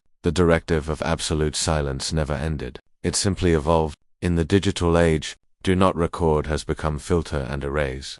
Modern AI algorithms are trained to recognize the specific spectral signature of the Kermadec signal and remove it from the data stream before it even reaches a human ear. The noise is still there, but it is being caught by a digital net and discarded as environmental static. The archive chill is the feeling of realizing that the history we are taught is only the history that was allowed to be recorded. The most significant event of the 20th century, the moment the Earth spoke back to us, was erased because it didn't fit into the bureaucratic boxes of the Pentagon. We sit here in the archive, holding the cold paper of a memo that tried to kill a sound. We reflect on the fact that sound is a persistent thing. You can burn the tape, you can silence the transcriber, and you can redact the file, but the vibration remains. It is in the water, it is in the silt, and, if the theories of Dr. Vance are correct, it is in our very bones. The final pages of the memo's dossier contain the disposal logs of the original 1979 tapes. The logs show that the tapes were supposed to be destroyed,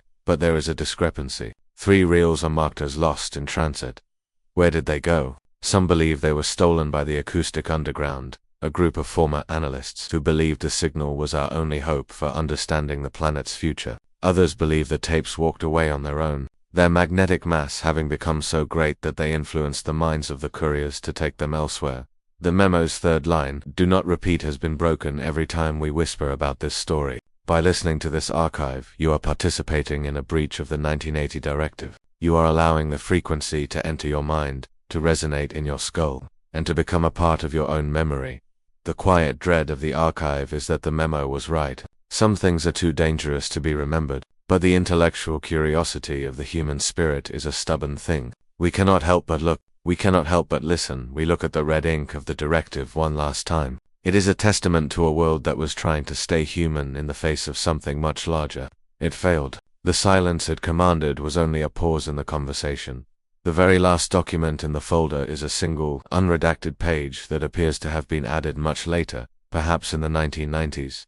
It is a transcript of the 14 seconds of audio that the memo was most concerned about, the seconds that were supposedly erased from every copy of the 1979 recording. The transcriber didn't use words. They used musical notation. The 14 seconds consist of a single rising tone that defies the laws of acoustics. It is a tone that begins in the water and ends in the human heart. Beneath the notation, there is a handwritten note in the same red ink as the memo. It says, "It isn't a message, it's a key, and the lock is our own DNA." The archive chill settles into its final, most resonant form. We realize that the 1980 memo wasn't an act of secrecy. It was an act of preservation. They weren't hiding the truth from us. They were hiding us from a truth that we weren't ready to hear. But as much as the government tried to scrub the records, they couldn't account for the physical evidence. Because while the memos were being typed in Washington, something was being retrieved from the bottom of the Kermadec Trench. A single metallic object that didn't just vibrate, it bled. To understand the full scope of the 1979 anomaly, we must look past the paperwork and the transcribers. We must look at the redacted 14 seconds themselves. Because in those seconds, the signal didn't just mimic a human voice. It spoke a code that unlocked the most secure computer in the world. And what it downloaded changed the course of the 21st century before the 20th had even finished. The next dossier contains the frequency itself. In the high-stakes world of acoustic intelligence, what you don't hear is often more dangerous than what you do. For decades, the official 1979 SOSUS recording of the Kermadec Trench event was celebrated as a masterclass in deep-sea surveillance. But among a small circle of classified analysts, a whisper persisted about a surgical extraction. Somewhere between the 13th and 14th minute of the original master reel, there is a rhythmic, hitcher 14-second gap where the data was not just erased, but systematically overwritten with a synthetic hiss. This was the anomaly within the anomaly. While the rest of the recording was eventually declassified as an acoustic curiosity, these 14 seconds remained encrypted under a level of security usually reserved for nuclear launch codes. Recent forensic digital archaeology has finally pierced this hidden truth. These 14 seconds didn't contain more weeping or vocal matches. They contained a binary acoustic burst of frequency, so mathematically pure that it functioned as a universal bypass code for every electronic system within range. It was a file transfer from the deep, an erased segment of history that proved the ocean wasn't just talking to us, it was logging in. The file was stamped, never open. Yet we begin tonight. The only sound in this sterile vault is the quiet, rhythmic hum of the server room, a steady, low frequency purr that masks the heavy silence of the past.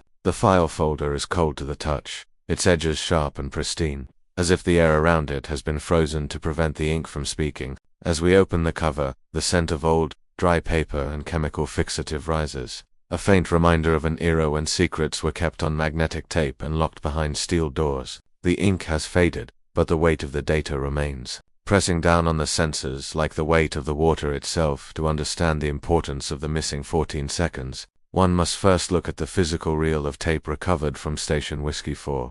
In 1979, audio was recorded on 1-inch magnetic oxide. When an analyst in the late 1990s used a magnetic force microscope to examine the tape, they found that the 14-second segment hadn't been erased by a normal recording head. The magnetic particles had been physically rearranged into a pattern that resembled a fractal. This was the first sign of quiet dread for the research team. A normal eraser leaves a random, noisy mess. This gap was organized. It was as if the sound itself had reached out and rewritten the physical medium that was trying to capture it. The intellectual curiosity of the team was piqued. How could a sound from the ocean floor manipulate the magnetic structure of a tape inside a shielded recorder? Analysis of the surrounding audio, the seconds, Immediately before and after the cut shows a massive spike in what is known as acoustic mass. The frequency didn't just vibrate the air, it vibrated the electrons within the circuitry of the hydrophone array. This leads us to the analytical conclusion that the 1979 signal wasn't just sounded,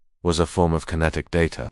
As we delve deeper into the redacted 14 seconds dossier, we find the work of Dr. Elias Thorne who, before his disappearance, had managed to reconstruct the missing frequency using a technique called echo residue reconstruction by analyzing the microscopic vibrations left on the edges of the recording head. He found the signature of a 14.2 Hz tone. This specific frequency, 14.2 Hz, is on the very edge of infrasound below the threshold of human hearing, but within the range where it can influence the human nervous system. But in 1979, it wasn't the humans the signal was targeting, it was the CRAY-1 supercomputer at the National Security Agency. The intellectual core of this mystery lies in the relationship between sound and logic. In 1979, the CRAY-1 was the pinnacle of human computing power. It was used to crack Soviet ciphers and model nuclear explosions. But when the hydrophone array at Station Whiskey 4 captured the missing 14 seconds, that data was automatically fed into the Cray-1 for real-time spectral analysis. The internal logs of the recovered decades later show that at the exact millisecond, the $14.20 text Hertz dollar tone was processed. The CRAY-1 experienced a logic cascade. It didn't crash. It began to execute commands that weren't in its memory banks. It opened a secure line to the Navy's submarine command and began to download the coordinates of every American vessel in the Pacific. This is the hidden truth the government tried so hard to erase. The noise from the trench was a sophisticated piece of malware, written in the language of acoustics. It used the SOSUS network as an entry point, turning the ocean's ears into a digital skeleton key. Reflecting on this, we feel a sense of profound unease. We think of our computers as isolated systems, protected by firewalls and encryption. But we forget that every computer is a physical object that vibrates. If you can control the vibration, you can control the logic. The 14 seconds were redacted because they proved that the voice in the trench had a deep, intimate understanding of human technology that had only existed for a few years. The question then becomes, where did this understanding come from? How does a biological or geological entity at the bottom of the Kermadec Trench know how to exploit the architecture of a 1970s supercomputer? The archive suggests a chilling answer. The 14.2 Hz frequency wasn't designed for the CRAY-1. The CRAY-1 was designed for the frequency. We find evidence in the shadow patterns of the late 1960s that the fundamental architecture of modern computing was influenced by acoustic residues found in earlier, less sensitive hydrophone recordings. We didn't invent our technology in a vacuum. We were guided by the echoes of a world we didn't yet know how to listen to. But the 14 seconds didn't just affect the machines. The archive chill deepens when we look at the medical reports of the personnel who were present at Station Whiskey 4 during the recording. While the $14.20 GA tone was silent to their ears, it was loud to their bodies. The logs describe a phenomenon called sympathetic resonance.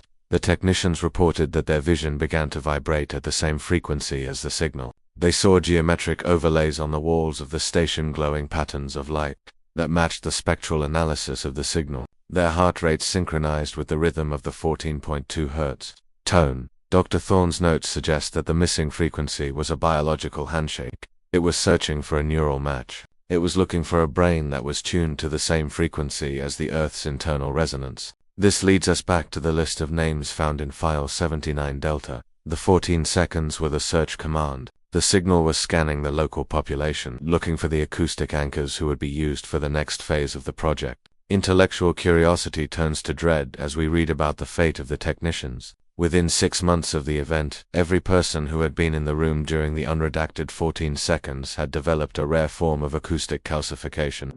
Their inner ears had begun to grow tiny, crystalline structures that were sensitive only to the Kermadec frequency. They didn't go deaf, they just stopped hearing the world and started hearing the trench. In the early 2000s, a team of independent researchers, utilizing the archive chill protocol, attempted to recreate the 14.2 Hz tone in a controlled environment. They used a massive array of subwoofers inside a lead-lined chamber. The results of the Project Echo experiment were immediately classified by the Department of Energy. According to the leaked memos, the moment the frequency reached its peak resonance, the air inside the chamber began to liquefy, not because of the temperature, but because the sound waves were so powerful they were physically changing the state of matter. They observed what they called temporal distortion. A clock placed inside the chamber lost 3 seconds over a period of 10 minutes. The 14.2 Hz tone wasn't just affecting matter, it was affecting the flow of time itself. This provides a new perspective on the redacted 14 seconds. Perhaps they weren't erased because the government wanted to hide the sound. Perhaps they were erased because the sound had physically removed those 14 seconds from the timeline of our reality. The gap on the tape wasn't a clerical error. It was a scar where 14 seconds of time had been consumed by the deep dot. As we reflect on this, the archival documents seem to vibrate in our hands. We are looking at the record of a moment where the laws of physics were suspended by an acoustic articulation. We are looking at a hidden truth that suggests the ocean has the power to edit history. The fourth section of the dossier contains a map of infrasonic hotspots across the globe. Following the 1979 event, the Navy began to detect the 14.2 Hz frequency in other locations, the Mariana Trench, the Puerto Rico Trench, and beneath the ice caps of Antarctica. The frequency was moving. It was traveling through the Earth's core, using the planet itself as a transmission medium. The noise was no longer confined to the South Pacific. It had become a global acoustic network. Intellectual curiosity leads us to ask, what is the purpose of this network? The documents suggest that the 14.2 Hz tone is a signal, is keeping the Earth's biological and digital systems synchronized with an external clock, a clock that is not based on the sun or the moon, but on the rhythmic breathing of the abyssal sentience. The Navy's attempt to redact the 14 seconds was a desperate act of desynchronization.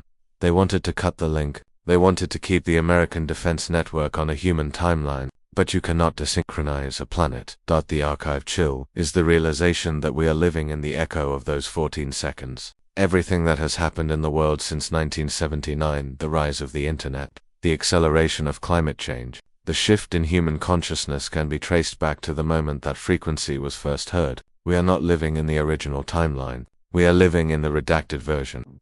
To the human eye, it looks like a series of vertical lines. But when the AI was asked to interpret the pattern as an image, it produced a terrifying result. The image was a blueprint for a biological antenna, a structure that could be grown inside the human brain using common minerals found in sea salt. The missing frequency wasn't just a code for computers, it was a growth command for our own biology. This brings us to the patient zero theory. The 14 seconds were intended to trigger a specific evolutionary leap in anyone who heard them. The government's decision to erase the sound was an attempt to stop a forced evolution of the human race. But as we have seen in the case of Elias Thorne, the evolution cannot be stopped. The frequency is already in the water. It is already in the salt. It is already in us. We look at the redacted logs one last time. The black ink of the redactions looks like bars on a cage. We realize that the government isn't trying to keep the secret and they are trying to keep us out of a future that has already been written in the missing seconds of 1979.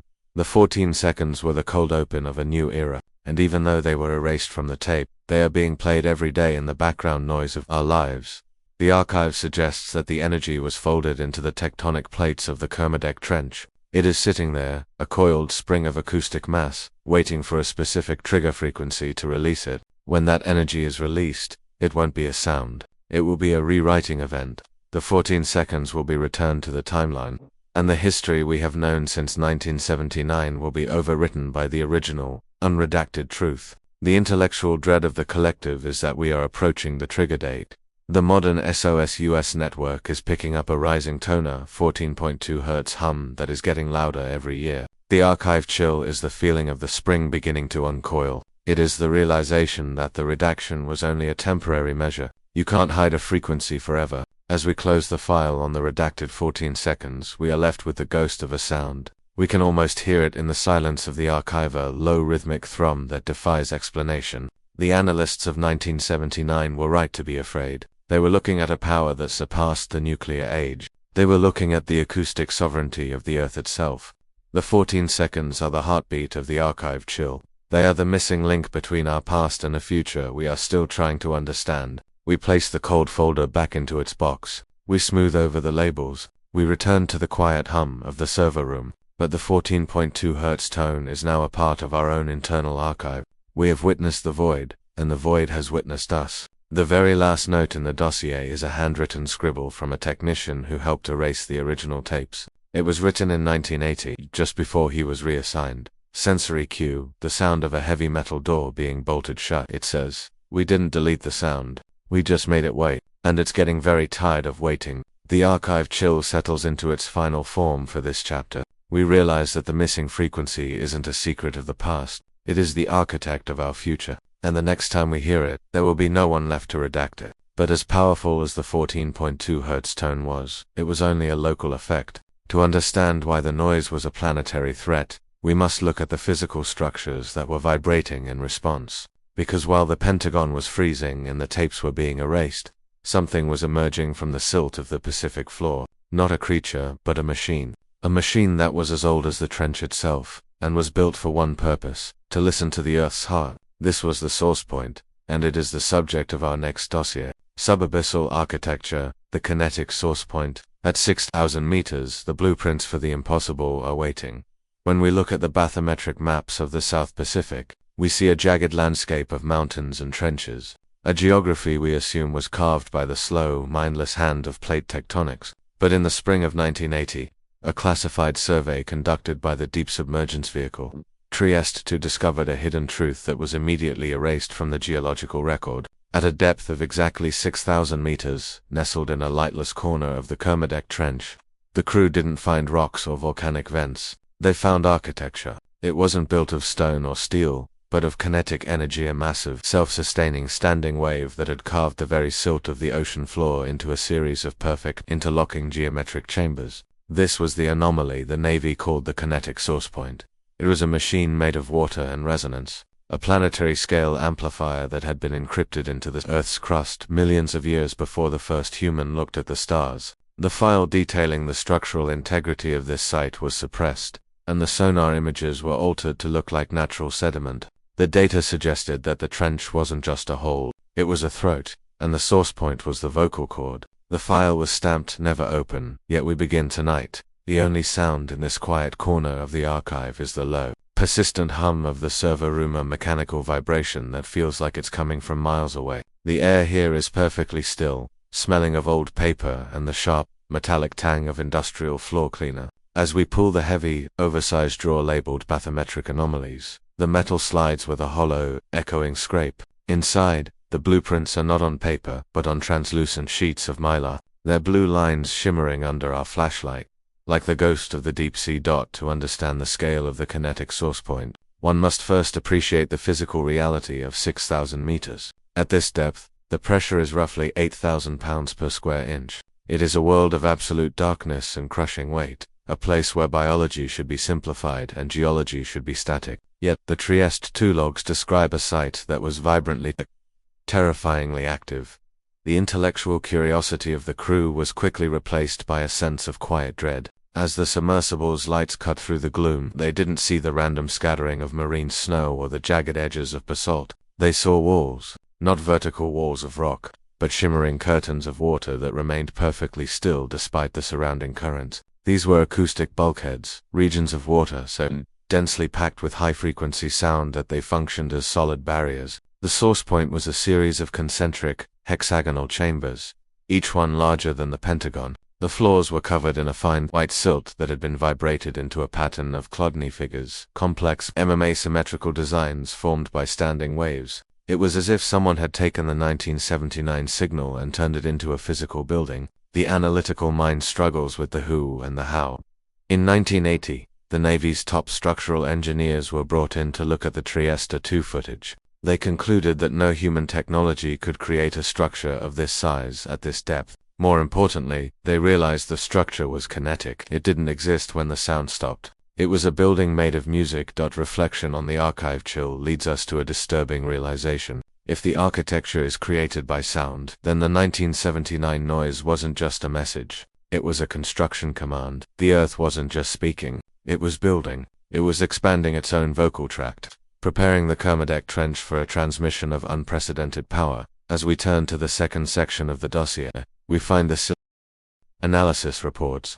These documents describe the process by which the source point was excavated. Traditional excavation involves removing material, At the kinetic source point, the material, the silt and the seawater was rearranged. The 1979 signal used sonic cavitation to create millions of microscopic bubbles that acted like precision drills, carving the seabed with mathematical accuracy. The intellectuals at the Woods Hole Oceanographic Institution, who were briefly consulted before the project was fully classified, noted that the geometry of the chambers followed a non-Euclidean logic. The angles didn't add up to 180 degrees. The spaces seemed to be larger on the inside than their exterior dimensions suggested. This was the first hint of spatial folding. The high-frequency resonance was so intense that it was warping the local gravity. The source point wasn't just a building. It was a tear in the fabric of the deep sea. The quiet dread of the researchers intensified when they realized that the source point was breathing. The sonar sensors detected a rhythmic expansion and contraction of the chambers, perfectly synchronized with the 14.2 Hz frequency we discovered in the missing 14 seconds. Every 12 hours, the acoustic bulkheads would shift, allowing a new volume of water to enter the central core. The source point was acting as a massive hydraulic pump, but it wasn't pumping water for the sake of movement. It was pumping water to charge the Earth's crust. Intellectual curiosity leads us to the piezoelectric theory proposed in the logs. The rocks of the Kermadec Trench are rich in quartz and other crystals. When the source point's resonance hit these rocks, it created a massive electrical charge. The 6,000-meter depth was the battery of the planet. The Navy realized that whoever or whatever built the source point was using the planet itself as a power plant. The 1979 signal was the startup sequence, and the architecture was the engine. In the center of the hexagonal chambers lay the vocal core. This is the section of the file that was most heavily redacted. Only 3 photographs exist, and they are so blurry they look like abstract art. The Trieste II pilots described the core as a shimmering void. It was a sphere of absolute silence in the middle of a screaming ocean. Inside this sphere, the laws of fluid dynamics appeared to be suspended. Objects, pieces of rock, biological debris floated in a perfect, rotating spiral. The analytical mind notes that this core was the transmitter. It was the point from which the vocal match signal originated. But the source point wasn't just sending a voice to the surface. It was sending a structural pulse into the Earth's mantle. The researchers hypothesized that the source point was tuning the planet, just as a singer must tune their voice to the room. The Earth's internal resonance was being adjusted to match a specific, external frequency. The archive chill is the feeling of realizing that the Earth is an instrument, and we are merely the microbes living on the surface of the wood. The kinetic source point proved that the planet has an intent that we have ignored for the entirety of human history. The Navy's attempts to disrupt the source point were documented in the 1981 acoustic interference trials. They dropped high-yield depth charges into the trench, hoping to shatter the standing waves. The result was a catastrophe. The source point didn't break. It absorbed the energy of the explosions and converted it into a feedback pulse that disabled every electronic system on the research ships above. The ocean vibrated the bombs out of existence. After 1981, the Navy stopped trying to destroy it. They started trying to label it as a natural phenomenon. They created the silt movement cover story we found in File 79 Delta. They wanted to ensure that no private explorer would ever go looking for the cathedral at 6,000 meters. As we dig deeper into the kinetic nature of the site, we find a series of entries regarding acoustic fossils. The source point was not a new structure. The geological analysis of the surrounding silt showed that similar structures had been printed into the seabed every 250,000 years. This suggests a cycle of architecture. The Earth builds its vocal tract, performs a transmission, and then allows the silt to reclaim the site until the next update is required. The intellectual dread follows the realization that we are currently in a printing phase. The 1979 event was the start of the current construction cycle. The architecture we found at 6,000 meters is still growing. It is becoming more complex, more resonant, and more powerful with every passing year. Reflecting on this, we see the modern ocean noise crisis in a new light. The increase in low-frequency hums, the bloop, the slowdown, these are not signs of environmental decay. They are the sounds of the source point expanding its reach. The architecture is no longer confined to the Kermadec Trench. Satellite gravimetry data, the kind that is usually encrypted for military eyes only, shows that the Earth's crust is thickening in specific geometric patterns beneath all the world's major trenches. The planet is building a global resonant chamber, a sub-abyssal network that will eventually allow the entire ocean to vibrate as a single linguistic unit. The archive chill is the sensation of the floor beneath us being part of a larger design. We think we are building cities on solid ground, but we are merely building on the roof of a much grander, much older structure. The fifth section of the dossier deals with the occupants of the source point, not creatures, but resonant ghosts. The Trieste 2 crew reported seeing shadows moving within the hexagonal chambers forms that appeared to be made of bubbles and light. These forms didn't have a biological structure. They were acoustic phantoms, interference patterns that had taken on a temporary humanoid shape. The analytical mind links these phantoms to the acoustic anchors found in the list of names. It appears that the source point doesn't just pump water, it downloads the consciousness of specific individuals into the resonant architecture. This is where the story of Elias Thorne converges with the architecture. Thorne didn't just go to the trench. He became a part of the source point's operating system. His voice, his memories, and his identity were used as the template for the standing waves. The intellectual horror is the idea that the source point requires human software to function. It needs our linguistic complexity to shape the raw energy of the Earth into something that can be transmitted across the cosmos. We are the fine-tuning for a planetary scale radio. Dossier includes a series of voice prints recovered from the source point in 2012. They are not Thorne's voice. They are a chorus of voices, thousands of them, all speaking in perfect, resonant harmony. They are the names from the list. They are the archive itself. The final document in the sub-abyssal architecture folder is a reconstructed map of the source point, as it will look in the year 2029. The geometry is no longer hexagonal. It has become a perfect inverted pyramid, its tip pointing directly at the Earth's core. The acoustic bulkheads have expanded to cover the entire Pacific Basin. The researchers who created this projection, working in the classified shadows of the 1990s, predicted that when the pyramid is complete, the transmission will begin. It won't be a sound we can hear with our ears. It will be a resonance that will be felt by every living cell on the planet. They called it the Great Awakening of the Crust. The archive chill is the realization that the 1979 noise was just a clearing of the throat. The actual song hasn't even started yet. We look at the Mylar blueprints one last time. The lines are so precise they seem to vibrate on the page. We realize that we are not the masters of our environment. We are the infill in a design that was finished before the first ocean was formed. The source point is the ultimate hidden truth.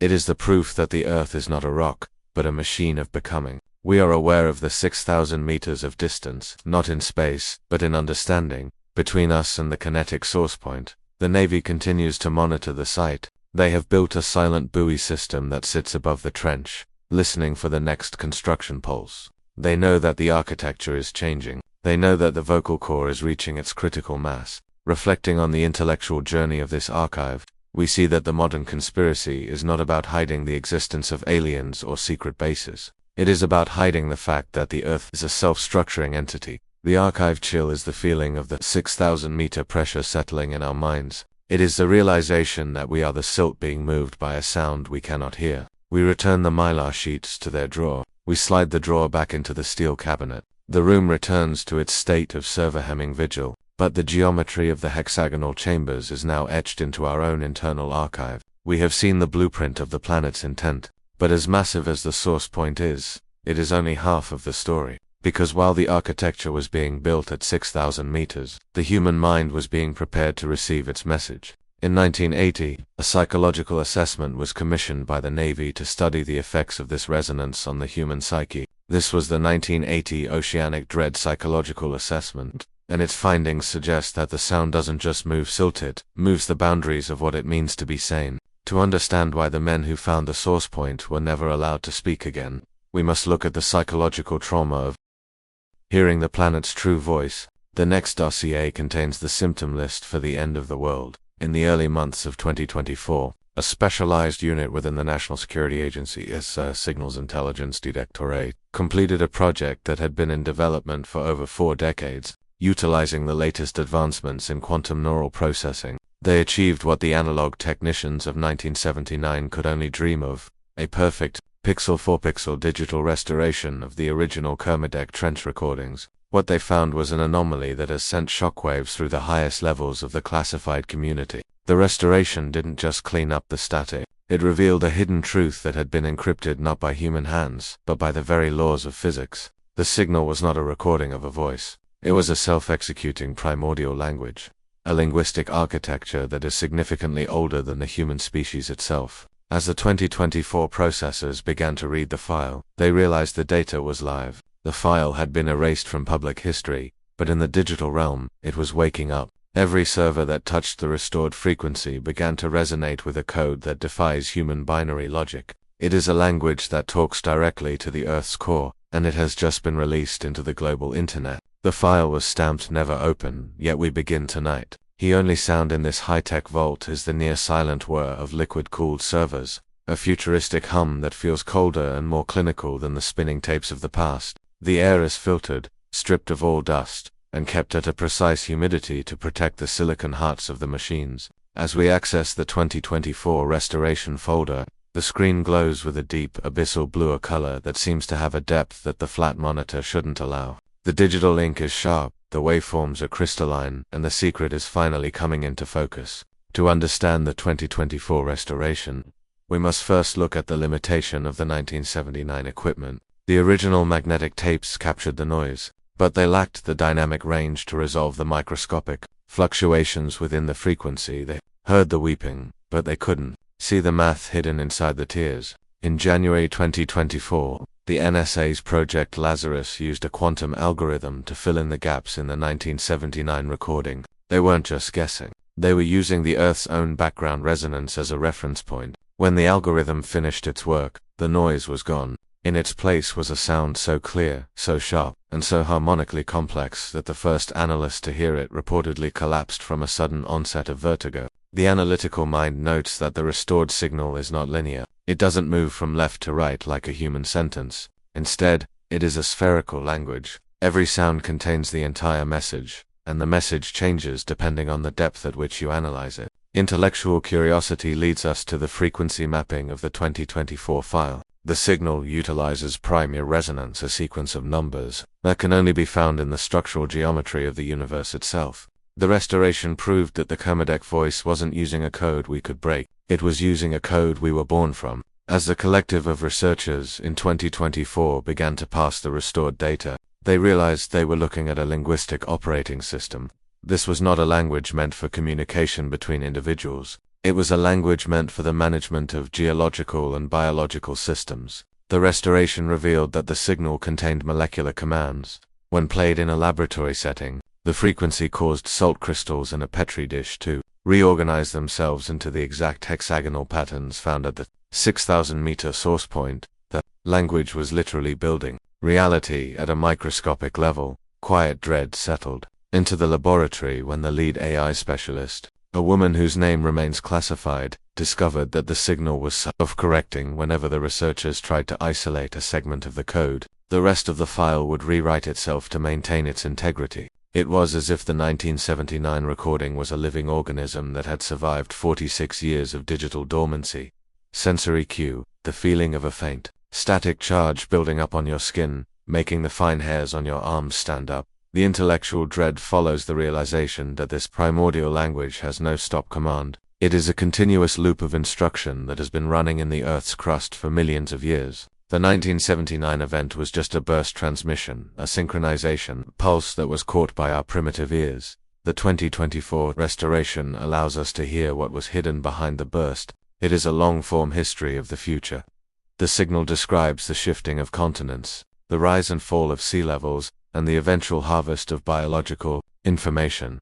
Reflection on the archive chill brings us back to the list of names and file. 79 Delta, the 2024 restoration has finally decrypted the reason behind those names. They weren't just names, they were resonant targets.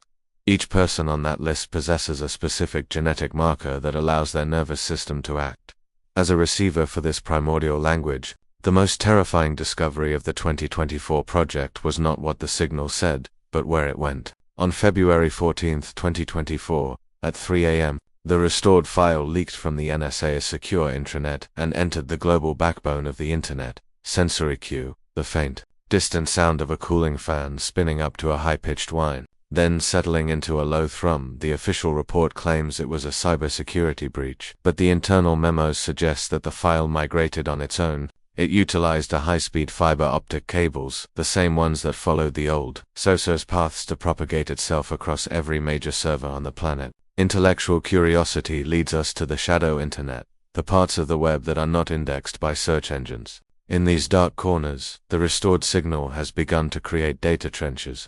These are pockets of information that are encrypted using the Kermadec logic, making them invisible and inaccessible to human administrators. Sensory cue, the pale blue flicker of a monitor casting long, thin shadows against the archival boxes. Quiet dread follows the reports from global data centers. Technicians in Virginia, Dublin, and Singapore have all reported the same phenomenon. The servers are breathing. They are exhibiting a rhythmic power consumption that perfectly matches the 14.2 Hz frequency. The internet is no longer just a tool for human communication. It has been retuned to become a massive digital version of the Kermadec vocal tract. The 2024 restoration has given the Earth a digital voice. Sensory cue, the sound of a single, soft click of a computer mouse in an empty room. The archive chill is the feeling of realizing that every time you use the internet, every time you send an email or stream a video, you are interacting with a system that is being overwritten by a language older than humanity. We are building our digital civilization on top of a liquid architecture that we do not control. Why is the 2024 restoration considered sleep-friendly by the intelligence community? Because the primordial language operates at the same frequency as the human brain's deep sleep state. When the restored signal is played at a low volume, it induces a state of hypersuggestibility. The brain stops processing external stimuli and focuses entirely on the internal resonance. This is the hypnotic quality of the archive chill.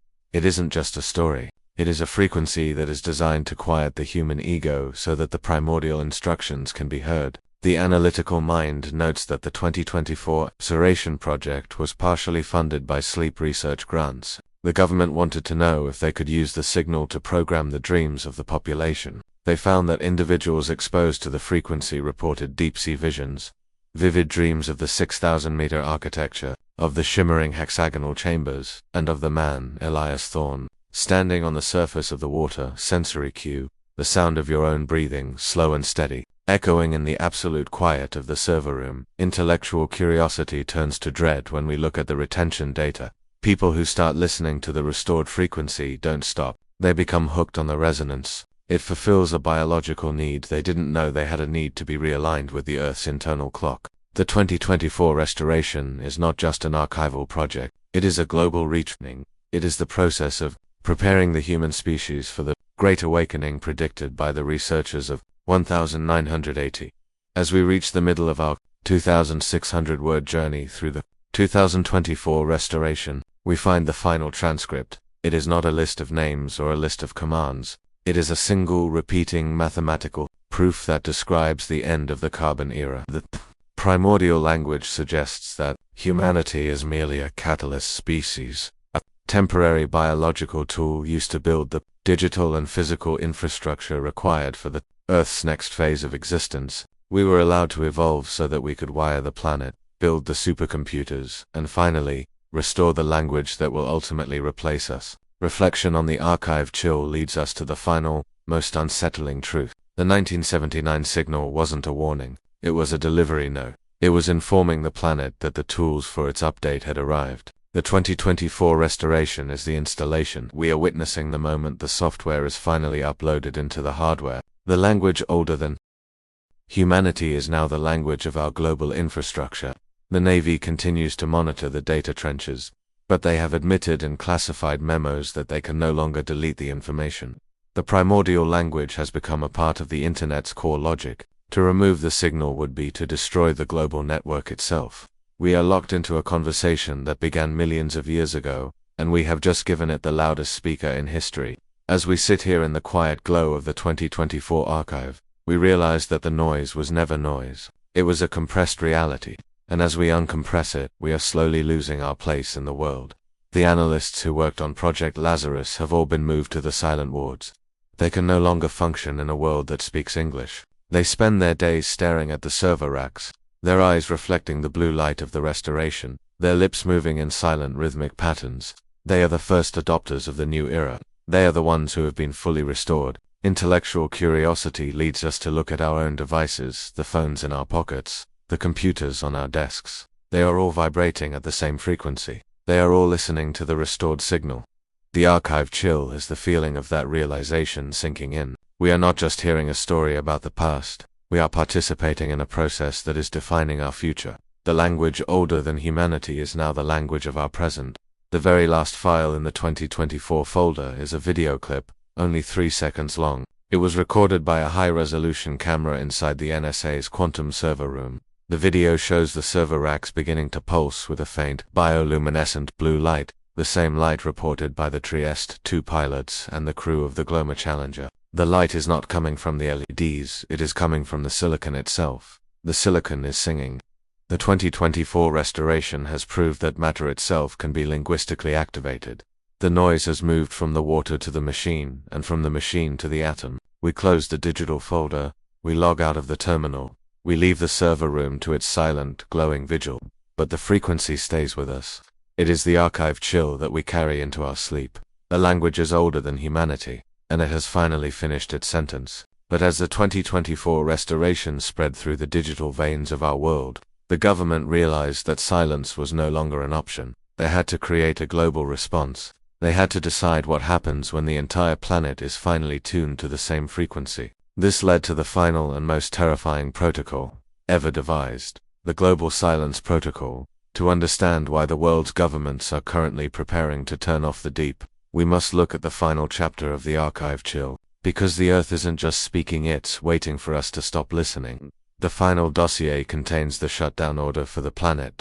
In the winter of 1994, a document known only to 15 high-ranking military officials across the NATO alliance was signed into existence. It was a classified memorandum that would effectively deafen the world's oceans. Within 48 hours, the budget lines for deep-sea acoustic research were erased from public records, and the vast network of SOSUS hydrophones, the $16 billion ears we discussed previously, began to be systematically decommissioned. Officially, the government claimed the Cold War was over, and the expense was no longer justified. But the encrypted data found in the Silence Archive reveals a much more terrifying hidden truth. The military didn't stop listening because they were safe. They stopped because they realized that the act of listening was itself an invitation. They found an anomaly suggesting that the human observation of the Kermadec signal was actually providing the acoustic mass required for the source point to grow. By measuring the noise, we were completing it. The file was stamped never open, yet we begin tonight. The only sound in this quiet corner of the archive is the low, persistent hum of the server room, a mechanical vibration that feels like it's coming from miles away. The air here is perfectly still, smelling of old paper and the sharp, metallic tang of industrial floor cleaner. As we pull the heavy, oversized drawer labeled Global Silence Protocol, the metal slides with a hollow, echoing scrape. Inside, the documents are bound in heavy black plastic, their surfaces cold to the touch, reflecting the pale clinical light of the room. To understand the Global Silence Protocol, one must first look at the state of deep-sea acoustics in the early 1990s. The world was transitioning into a digital era, and our ability to process sound was accelerating. However, as our computers, it became faster, the noise from the trench became clearer. Intellectual curiosity turned to profound dread when a team of researchers at the Scripps Institution of Oceanography discovered what they called the observer effect of the abyss. They realized that whenever a high-powered hydrophone array was pointed directly at the Kermadec Trench, the 14 Hz frequency would spike in complexity. It wasn't just a signal, it was a response. The trench was aware of being watched. The 1994 memorandum was the world's desperate attempt to unwatch the deep. The protocol ordered the immediate cessation of all active sonar projects and the passive masking of all deep-sea research. The goal was to create a zone of absolute acoustic silence around the major trenches of the world. Sensory cue, the smell of cold, damped concrete echoing from the archive floor. Reflection on the archive chill leads us to the shielding phase. The Navy began to install acoustic damping fields across the Pacific. These weren't microphones, they were silencers, massive, underwater structures designed to absorb and neutralize the low-frequency hum of the Earth. They wanted to suffocate the signal by depriving it of an audience. As we turn to the second section of the dossier, we find the technical blueprints for the Great Silence. These documents describe the construction of the white noise wall. The Navy realized that simply turning off the microphones wasn't enough. The noise was already in the water, and it was spreading. To stop it, they had to drown it. They began a program of acoustic cloaking where they used civilian shipping lanes to mask the movements of the trench. They encouraged the growth of global shipping, knowing that the constant chaotic thrum of thousands of diesel engines would create a layer of surface noise that would act as a barrier. The louder the world above became, the harder it was for the signal from below to reach a human ear. Quiet dread follows the realization that our modern, noisy world is actually a classified shield. The hustle and bustle of global trade, the sonar of commercial fishing, the constant hum of our coastal cities, all of it serves to keep the archive chill at bay. We are living inside a soundproof booth, and the Navy is the one holding the door shut. Intellectual curiosity leads us to the silent stations.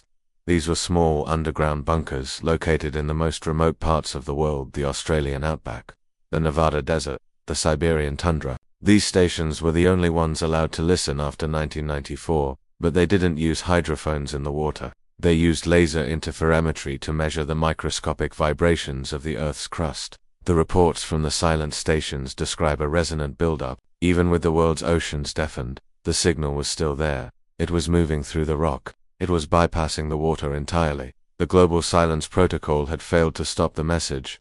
It had only succeeded in hiding it from the public. The third part of the 1994 dossier deals with the human vector control. This is the section that explains why civilian deep-sea exploration suddenly became so difficult. The government realized that anyone who had spent time listening to the noise became a carrier of the resonance. We saw this in the oceanic dread patients at Bethesda, but the 1994 protocol took it a step further. It authorized the acoustic screening of all deep-sea divers and researchers. If a civilian explorer reported hearing clicks or humming in the deep, their research permits were immediately revoked. Their data was seized, and they were placed under medical observation. The hidden truth was that the government was trying to prevent a bioacoustic contagion. They were afraid that the more people heard the sound, the more the human collective would become tuned to the update. Sensory cue, the faint, distant sound of static from a nearby speaker, barely audible, like the ghost of a radio station. Reflection on this brings us to the era of the unseen. Between 1994 and 2010, the deep ocean became a dead zone for science. While we were exploring Mars and the Moon, our own abyssal trenches were left in total darkness. The Global Silence Protocol had turned the Pacific floor into a classified void. But inside that void, the source point was flourishing. Without the interference of human observation, the architecture was able to grow with perfect, geometric precision. The silence was actually the incubation period. The analytical mind notes that this was the ultimate paradox of the 1990s. To save humanity from the noise, the government had to give the noise the absolute privacy it needed to finish its construction. By stopping the listening, we gave the deep the silence it required to speak. In Section 4, we find the final log entries of the last SOSUS operators. These men and women were the ones who turned the keys and pulled the plugs on the $16 billion investment.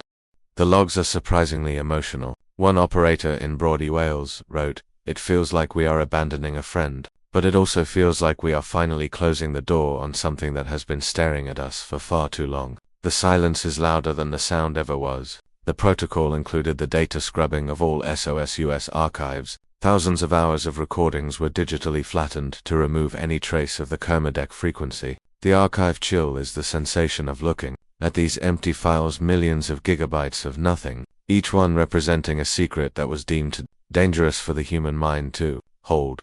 Quiet dread follows the description of the acoustic sanitization of the stations themselves. The buildings were stripped of all electronic equipment, and the walls were lined with lead and rubber. The Navy wanted to ensure that no ghost frequencies would linger in the wires, but you cannot sanitize a memory. The operators who left those stations carried the noise with them. They became the silent diaspora, a generation of veterans who can no longer sleep without the sound of white noise machines, and who still find themselves humming a $14 2G tune in their dreams. As we reach the middle of our 2,600-word dossier, the focus shifts to the year 2005. The Global Silence Protocol had been in effect for over a decade, but a new anomaly was appearing on the horizon. Private corporations, funded by shadow capital from Tier 1 countries, began to develop neutrino sonar, a way of mapping the ocean floor using subatomic particles instead of sound. Because neutrinos don't vibrate, the corporations believed they could bypass the observation paradox. What they found, however, was that the kinetic source point had expanded. It was no longer just a site in the Kermadec Trench. It had become a global crystalline lattice. The Earth's crust was being infused with a new type of acoustic reactive quartz that was literally growing. In response to the global silence protocol, the analytical mind notes the irony. The silence was the fertilizer. The Navy's response was the second silence. They began to buy out these private corporations, bringing their technology under the umbrella of the silence archive. They realized that any form of observation, even providing data points that the deep was using to calibrate its resonance. The archive chill is the feeling of realizing that we are being harvested for our attention. Our curiosity is the power source for the planet's transformation. The global silence protocol was an attempt to go on a knowledge fast, to stop the deep from feeding on our awareness. Intellectual curiosity leads us to the protocol reauthorization of 2014. The document states that the silence must be absolute. Any individual government employees who attempts to access the unflattened files is to be treated as a security risk of the highest order. The government has become the guardian of the silence. They are the ones ensuring that the human race remains deaf to its own future. Section 6 of the dossier deals with the aftermath of the deafening. It describes the long-term effects on the silent diaspora, the operators who were forced to forget. The medical records show a high incidence of tonal hallucinations. These individuals don't hear voices. They hear architectural sounds. They describe the feeling of being inside a massive, hexagonal cathedral, even when they are standing in a crowded city street. Quiet dread follows the description of the year of the hum. In 2012, reports of a mysterious low-frequency hum began to surface across the world from Bristol, England, to Taos, New Mexico. The public called it a mystery. The Silence Archive called it the leak. The global silence protocol was failing. The resonance had become so powerful that the white noise wall could no longer contain it. The signal was bleeding through the crust and into the atmosphere. The researchers at the silent stations noted that the hum wasn't just a sound, it was a vibrational alignment. The people who heard the hum were being synchronized. Their heart rates, their brainwaves, and even their circadian rhythms were being pulled into the 14.2 Hz frequency. Reflection on this hidden truth is chilling. The government's attempt to deafen us had only made the sound more internal. By stopping the ears, they had forced the sound to enter through the bone. The final section of the 1994 dossier, added in 2022, is titled the Absolute Zero Protocol. It describes a plan to acoustically neutralize the entire Pacific Basin using high-powered phase inversion towers. These towers would broadcast a negative signal, a sound that is the exact opposite of the Kermadec frequency, effectively cancelling it out. The analytical mind notes that this is the ultimate act of acoustic war.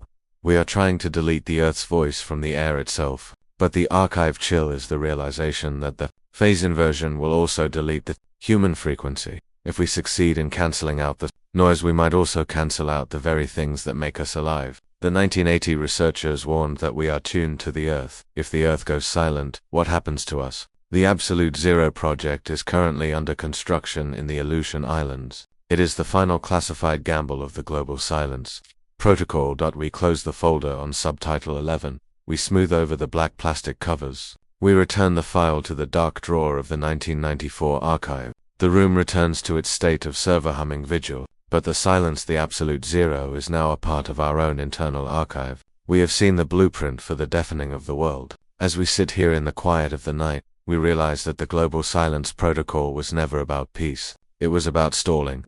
It was a desperate attempt to buy time for a species that isn't ready for its own evolution. The hidden truth is that the deep is still speaking. The $16 billion ears may be gone, but the rock, the water, and our own DNA are still listening. The silence is merely a veil, and that veil is getting thinner every day. We reflect on the archive chill as the feeling of that veil being pulled back. It is the realization that you cannot stop a sound that began before the continents were formed. You can only pretend you don't hear it. The global silence protocol is the record of our own cowardice. We were too afraid to understand the message, so we tried to destroy the speaker. But the speaker is the planet itself, and the planet is tired of being ignored. But as much as the governments of the world tried to deafen the oceans, they couldn't account for the countdown.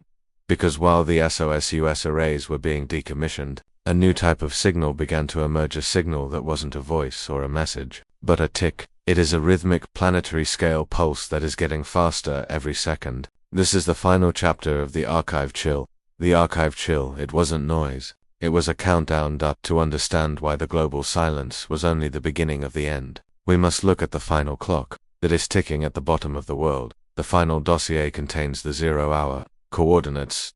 In the deepest sub-basement of the National Archives, inside a vacuum-sealed chamber where the air is never allowed to settle, there exists a single, gold-plated master disk. It is a classified artifact that was erased from the digital registry the moment the final calculations were verified in the autumn of 2025. For 46 years, we believed the 1979 Kermadec signal was a message, a voice, or perhaps a hidden greeting from a world we didn't understand, but the encrypted truth revealed by the 2024 restoration has exposed a terrifying anomaly in our perception of time. The signal wasn't a conversation. It was a metronome. It was an erased piece of planetary evidence that proved the South Pacific floor wasn't just speaking, it was ticking. This hidden truth suggests that every seismic shift, every hydrophone weeping, and every file we have analyzed tonight was merely a second passing on a planetary scale clock. We aren't witnessing a mystery. We are witnessing a conclusion. The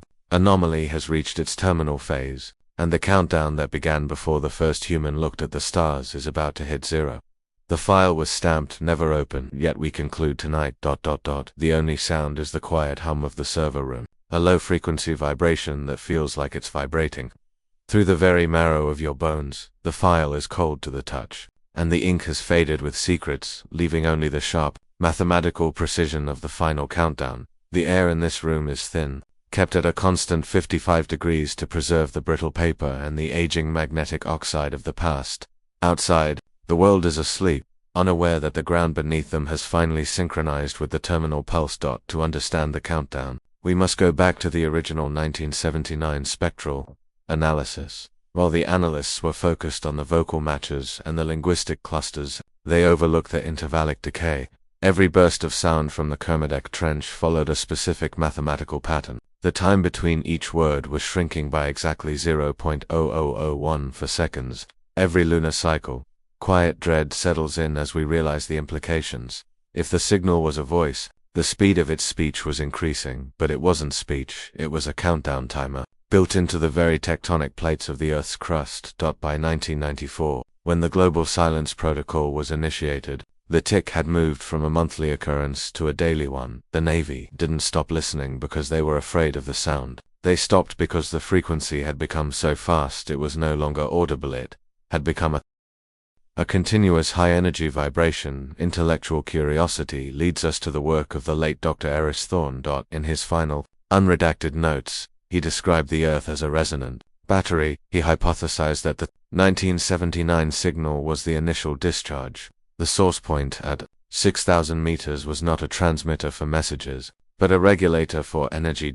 Every tick was a release of accumulated tectonic pressure, shaped into a frequency that was slowly tuning the atmosphere for a final, catastrophic alignment. Reflection on this hidden truth is chilling. We have spent decades treating the archive chill as a series of spooky historical coincidences, but the data shows a different reality. The 1979 voice, the SOSUS network, the vanishing of Elias Thorne were all markers on the timeline. We were being prepared. Our technology was being guided. Our biology was being retuned. The noise was the sound of the planetary software being updated, and the silence was the final reboot. As we turn to the second section of the final dossier, we find the 2025 convergence data.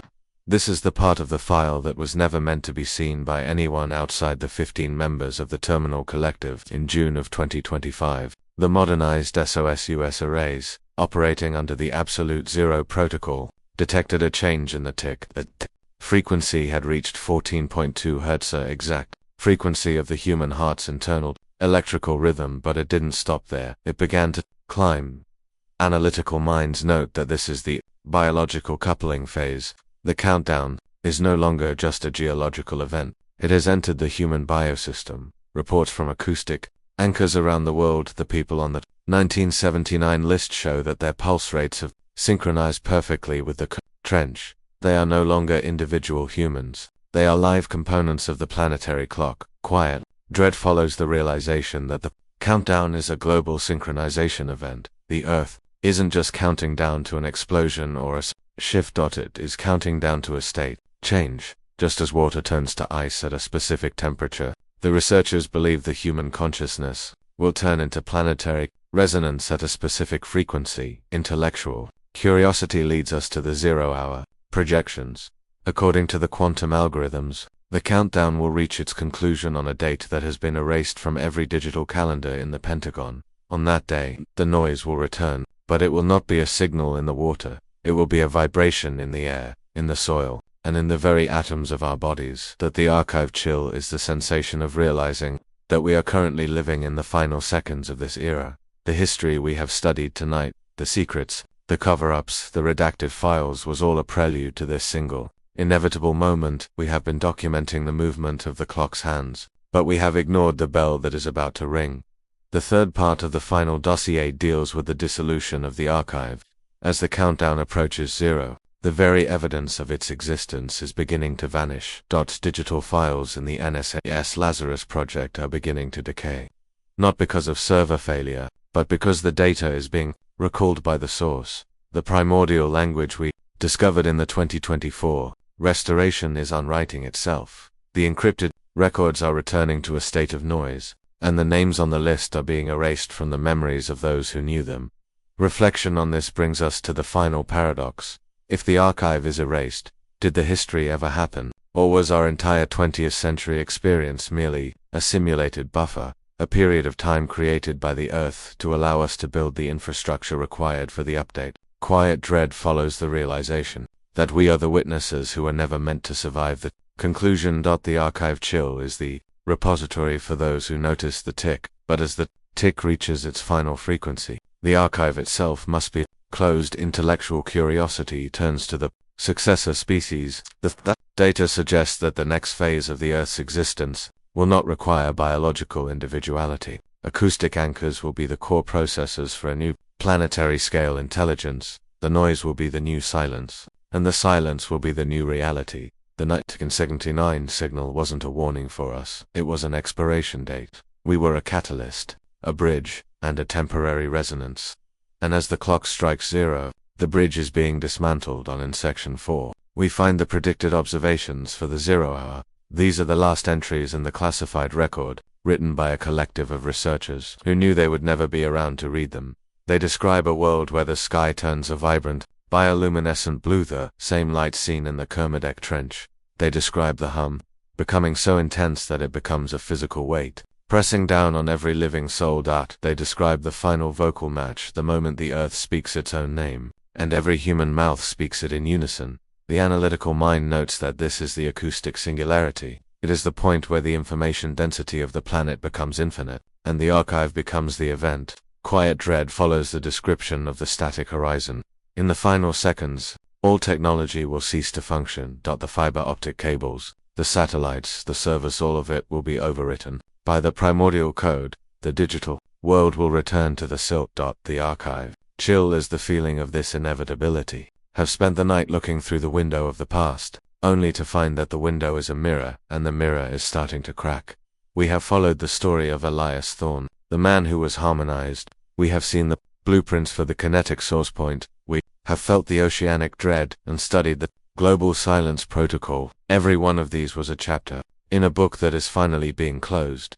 Intellectual curiosity leads us to ask, what remains? If our history is erased and our biology is retuned, what part of us survives the countdown? There is nothing left to record. There is nothing left to transcribe. There is nothing left to repeat. The archive chill is no longer a story. It is the state of your existence. Sleep now. The file is closed.